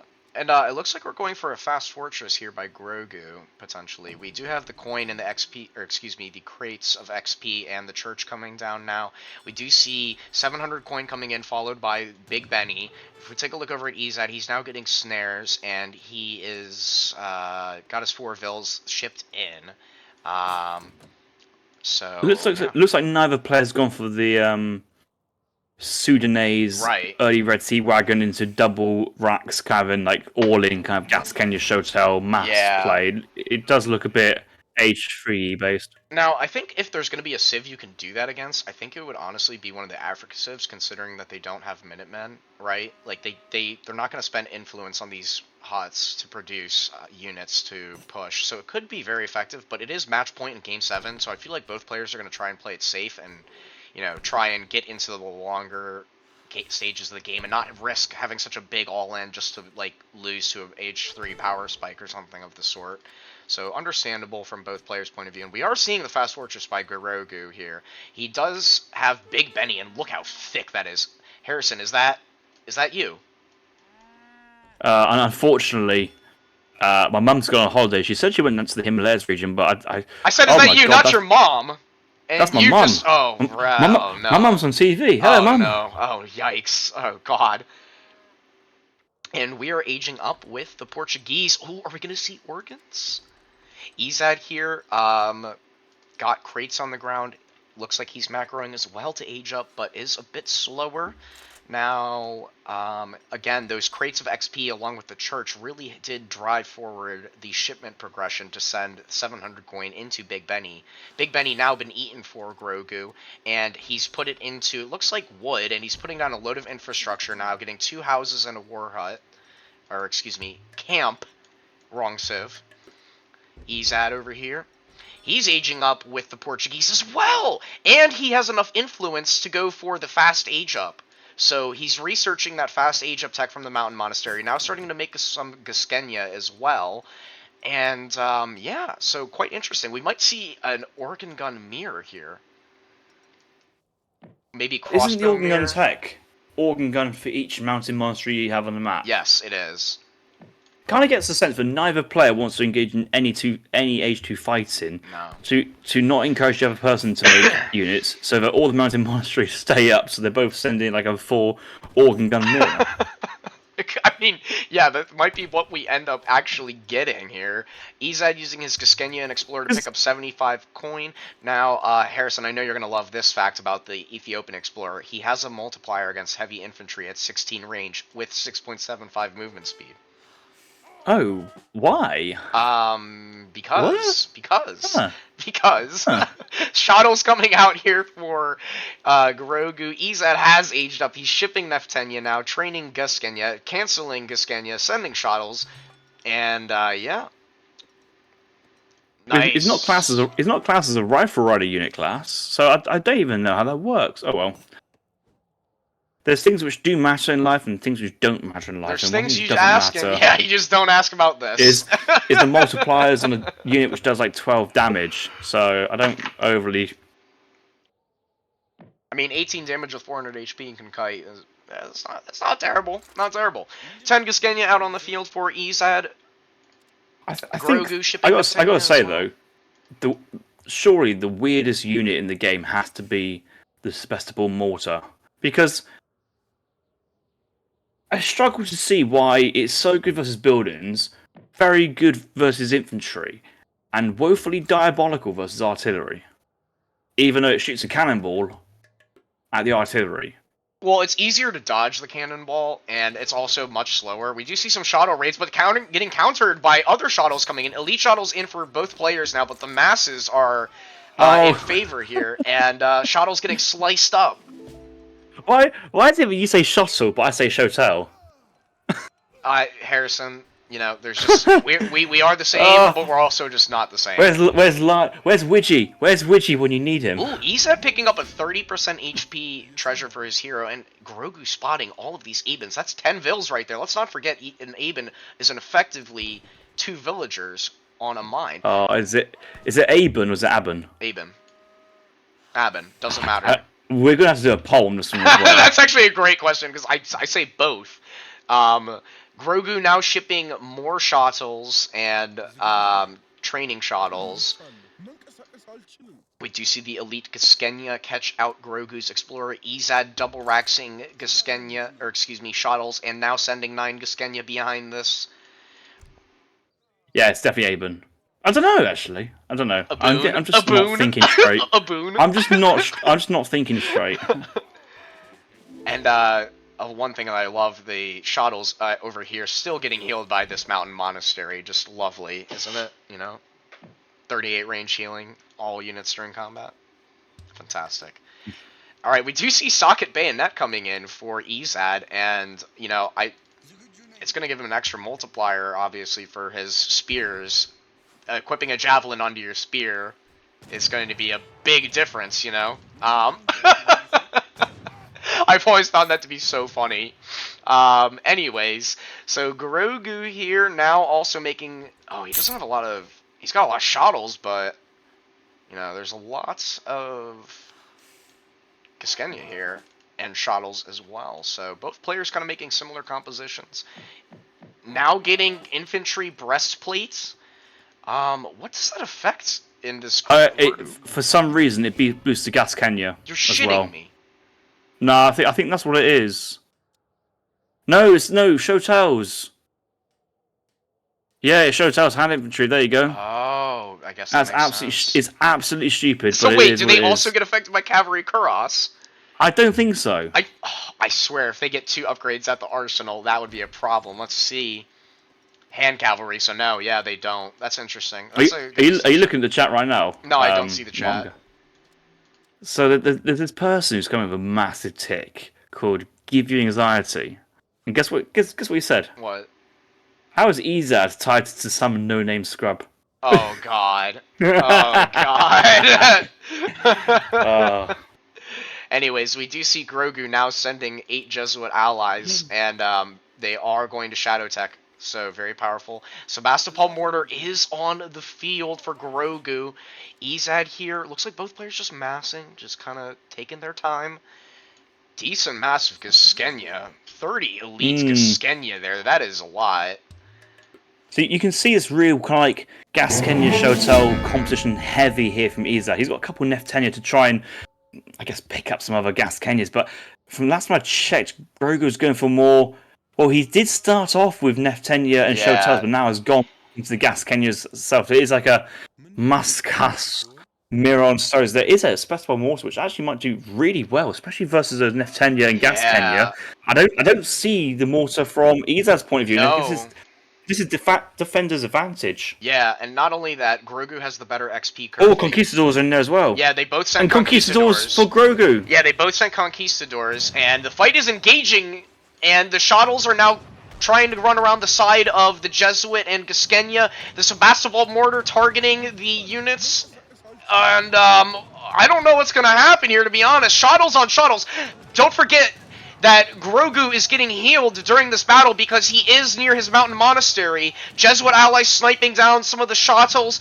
Gaskenya masses both dwindling down for both players, moving closer, getting faster rate of fire. Grogu has spread out his units. So one huge line, all of them doing damage, and that mortar just constantly raining death.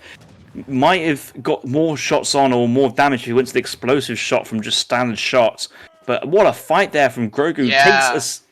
Takes a lead, not a huge lead, but takes a lead and has the advantage. I think Grogu's got to keep on marching forward as well. That would be a smart play. Ezad has actually trained a couple of Abens as well to increase his eco, but they're going to get pushed off this mountain monastery nearby. I don't think they will, because if he does push, these will be great to have here in the fight. He can use them to heal the Sebastopol Mortar in combat. Which is only just arrived. It's going to take a while across the map here from Ezad, but it is a far distance, and Sebastopol Mortar now taking out this mountain monastery, which is actually kind of an important building right now, because it will be able to heal these units in combat. Oh, it does so much damage, that mortar, so much. I tell you what we haven't seen just yet, which could come out very soon, is the organ guns. Yeah, I mean, he could tech into it, and that might actually be well, maybe not now, since he's lost 2 mountain. He only has 1 mountain monastery on the map, so I don't know how effective that will be. We do see Ezad, and he's going for he built an Bhakti temple. That's gone. Oh yeah, it's gone. Those Abens left side, I think they're still alive, but Grogu was trying to chase them down a little bit, and they have managed to survive. Yeah, and they're going on to another mountain monastery over here on this side. Gaskenya mass is really small. Shadow mass is decent, but I mean, if we look over at this infantry mass, look how many he's increasing his Neftenias now as well. So he's really getting a nice composition. He's pushed some critical infrastructure off of the map. He's reclaimed the center of the map now, and yeah, he's on 31 vills. Ezad on 36 vills, so again, the 4 vill being shipped in earlier in the game, and let's not forget that he also has 5 Abens. We do see a push coming in, and the Sebastopol Mortar's getting caught out. The Dragoon's going up, right up against I reckon it. that'll stay alive. I reckon that's going to stay alive, and yeah, it's going to get some good... Oh, Oh! Absolutely sense that flying! Oh, and he's gone too! Oh. But like, the weird thing is, like, I say it's really strange. Like, the Sebastopol mortar looks like it's doing so much damage, but it's really not. Yeah, let's look at the HP of these units. I mean, like, barely touched here. And, oh, this is going to be awkward. Shuttles are now sprinting in, and the Jesuits and the... Oh, we see the crossbows from Ezad. So he's got the Order Basterios, so that's what he's used with Portugal. Now, it is 40 wood, 40 coin. They did change... Or 40 food, excuse me. They did change it from when it used to be 30 food, 30 coin. 30 food, 30 wood. That was... No, it was 30 coin. It was coin. 30 coin. Yeah, that Oh, was diabolical. Yeah. Getting guard crossbows in H3 for 60 res. Okay, they're not guard, they're royal veteran. Come on, let's... Oh, are they just veteran? No, they're royal veteran. Yeah. I don't... Maybe some rounding in there. They definitely have 130 hits. Yo, look at this so Aben, though. He's just cooking. Yeah, Let him cook! Let him cook! 10. Let him cook! Anyways, we do see some Neftenia skirmishes, but skirmisher mass for Ezad only much smaller, it looks like. Sebastopol getting a filthy shot, the guy just goes flying! The ragdoll is insane. Gaskenya and Shuttles now pushing in, and oh man, here come the Scythe boys. They're running in hot. Dragbox coming to the front. We're gonna see a lot of whipping and slicing and dicing, and the cannons are shooting now. Oh, crossbows need to be shooting at the Gaskenya. Gaskenya's in melee now on the... Oh. Where on earth is Ezad's Gaskenyas? They're not in the fight. They're just doing range damage. Is this actually... This is Grogu taking that first... Taking the initiative. Eben's going ham here! Sebastopol Border barely alive, getting some more shots off. The Jesuits are still in the background as well. Yeah. But Neftenia's standing strong. Issa Warriors putting in absolute work, and the Neftenia, oh, I don't know, this is pretty even, actually, and oh my god, he's flying onto the cliffside! There's villagers in there, there's villagers! There's Philpol! Oh my goodness, Ezad's up in score now, and he cleans. Doesn't clean, but, I really didn't think that was gonna go well for him, and now he's got a huge, massive Neftenia. Sebastopol Mortar back to full HP from a quarter. It's... We always say, like, DE things, but for me, the worst one is healing units in combat. It breaks the fundamentals. And the mortar goes down! is coming in, though. That's so many reinforcements of exact right unit type. Yeah, he's got a lot of shuttles here. He's got 8 in the mix, but he still has his mortar. Aben now coming in as well, and there's still healing units, more shuttles reinforcing. The counter, there's no anti-cav here. This is it. This is it. Oh my, are we going to get the end of the game here? Shuttles now going in, and there's still a lot of Neftenia, and these Abens have been putting in work. What does Grogu send here? He's getting kited. He's trying to kite for his life, but he's getting snared by so many shuttles. Neftenia are chasing with the mortar. Ezad now double raxing Shoto warriors. And is this going to be it? He's trying to escape. There's only like... Oh god, the other Shotos trying to catch off the snare. Villagers moving towards the middle of the map, but that's exactly where the Shotos are heading. This is so close! Wow. I'm not gonna lie, that was looking rough for Ezad at the beginning of this fight. But in this choke, the drag box, the Abens, this thing is still full HP. Oh, it's so memey, isn't it? It's so bad. It's so bad. I mean, like, they literally just... Everything was shooting this mortar, and it just stayed alive the entire time. It also feels like what this game has just proven is there is no downsides to maxing out on your Abens, like, because they eco, and when they're fighting, they're worth their weight in not just gold, but like diamonds. Yeah. They're the most important unit in the game. It's actually crazy how that fight they had like Ezad definitely had the smaller mass. Like there's no two ways about it. He was smaller mass, same composition exactly, but the Abins, man, just providing so much value, and he's making more now. He's got 800 influence in the bank. I would really like to see an Oregon gun pop right now. Grogu, let's take a look over here. What is he up to? He's on 37 villagers, still making shottles. He is on this mountain monastery over here. And, he's remassing, trying to get more Kaskenya shottle. What's the Avil difference? Because I think Ezad had the eco lead, and Ezad on 45. So again, he did ship 4 Vil, but in this fight over here, he did pull some Vils and is now behind because of it. 5 Cannoneers coming in from this forward palace. Look away! Look away! Uh oh! Dun dun dun dun dun dun. Oh, he hasn't actually 1 Vil, 2 Vil, 3 them, Vil. That's 3 Vils right there. So now down in villagers. But is he gonna get punished for this? Nah. No, because he has some gas canyons on the mortar as well. He's just got to turn that around. He should be fine. Yeah, and more shottles coming back in.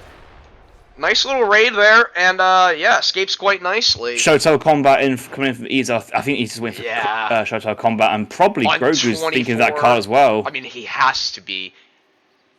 It's already in. He has resent it. Well, let's see. Let's take a quick comparison. So Grogu's shottles are on 240 HP and 18 attack, while 216. Yeah, so it's already in. Ooh, such a difference. It's such. Yeah, a difference, it is. It's a huge. I mean, it's a ton of HP and 2 extra attack. Like that's not to be sniffed at. And yeah. Both players just kind of chilling, massing, poking in here. Oh, thank you for the subscription. I think that was a sub we just got. Can you check the chat, Harrison, please?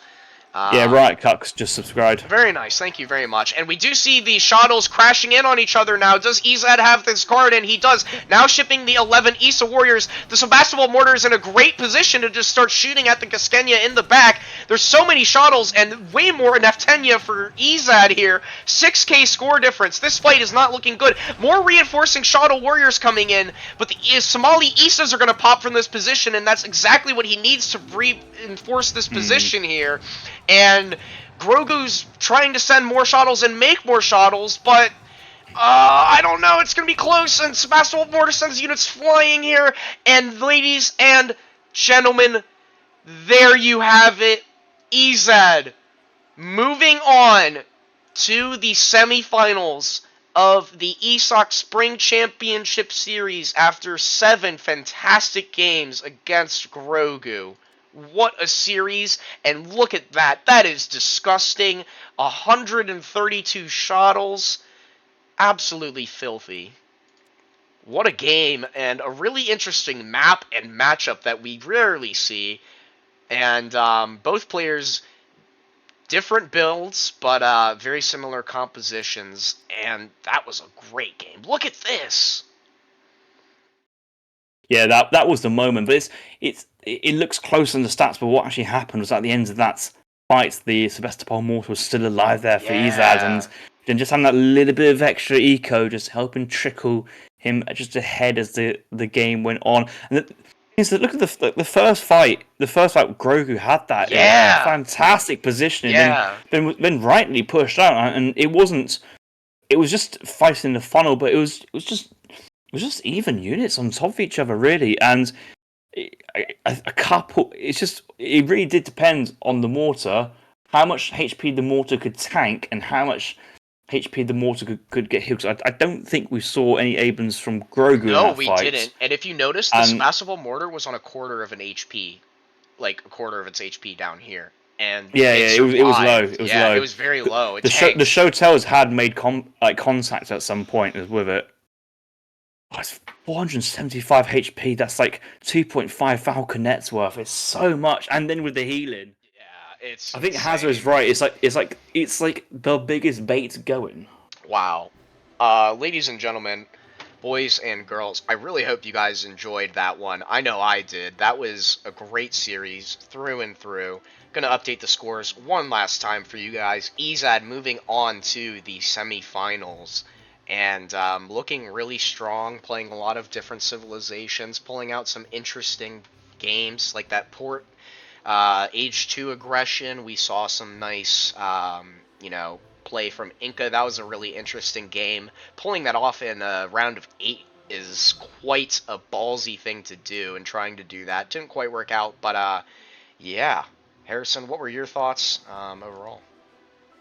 I also won both their games. I was kind of expecting Ezad to win game number 1. I think Ezad and Malta, that's good territory there for Ezad. Or maybe I'm thinking of Kevin's a bit more of the Malta enjoy in that situation. The port game was well controlled and very strong opening, not as what Grogu expected. There's a bit of Grogu playing by the book, Ezad playing as he felt. The third game was a very well-earned victory there for Grogu on Grand Chaco. That was just not. That was not the best outing there from Ezad for that one. Mm-hmm. Fourth game on what was it, Dakota? It was more of a kind of classic German France. We did see some interesting Age 2 push there from Germany. Couple of ops, Ulan, a lot of fighting right deep in the French base. There was 8 CDBs close to dying, but they all got in with like a quarter of the HP remaining. Yeah. If there was no great coach, there would have been 6 or 7 CDBs dead at that point. The Incan game as well from Ezad that didn't quite work out. It's basically Ezad playing Inca there if he was trying to play India, but it just didn't quite work out. Another victory for Hausa, this time from Ezad's point of view. And then just that final fight, maybe I'm not too sure if it's extra knowledge or just extra experience, but just having the Abans in the fight, the healing, the mortar, the baits, because I don't think the actual rest of the army was winning at that point there from Ezad, and that was it was as close as it can be. If anything, it's a shame that the series ended as close as it did. I mean, it's great for us, but there were bigger discrepancies earlier in the series, and it was harsh that one player went out on how close that last one was.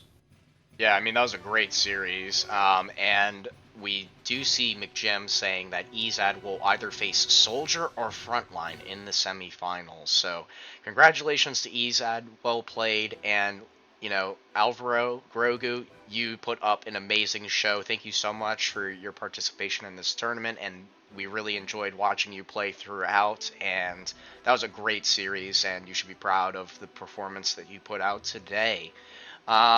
Gigs, I think that's going to be it for this one. If you want to raid or something, or I don't know, do whatever. But Harrison, as always, a pleasure co-casting with you on this one. It was a great series to watch, and yeah. Pleasure too, Mohonga. I was almost crying with happiness seeing my brother from another mother get excited over some pixels on the screen. Oh yes. All right, everyone. Yeah. But come on, it's a Friday night. Surely we get to see some out of the blue, some Geeks gameplay. Maybe out of the blue, Riot gameplay. You know what I'm saying. I'm sure somebody will. Well, carry the flag. I'm not going to. I'm going to go do some stuff now. But Oh, you got your new kitten, haven't you? Yes, I have, and he's doing great. Oh, that's so good to hear. Yes. All right, everyone. I don't want to click end stream, so if somebody can start a raid or something, that would be great. I do see a few people online. Not really sure who you'd want to go raid, but yep. Thanks again, everyone, for the follows and the subscriptions. Really helps go a long way to support ESOC. It was good viewership as well. I think it was like between 200 and 250 for the entire time. So. Oh, let's go! Absolutely. All right. They all came for Harrison here. Which Harrison, I don't know. Which one? Yeah. Well, anyways, I don't see any raids starting, so I'm gonna go ahead and close down the stream. Once again, thanks everyone, and we'll catch you in the next series. If in doubt, we're watching Don Arty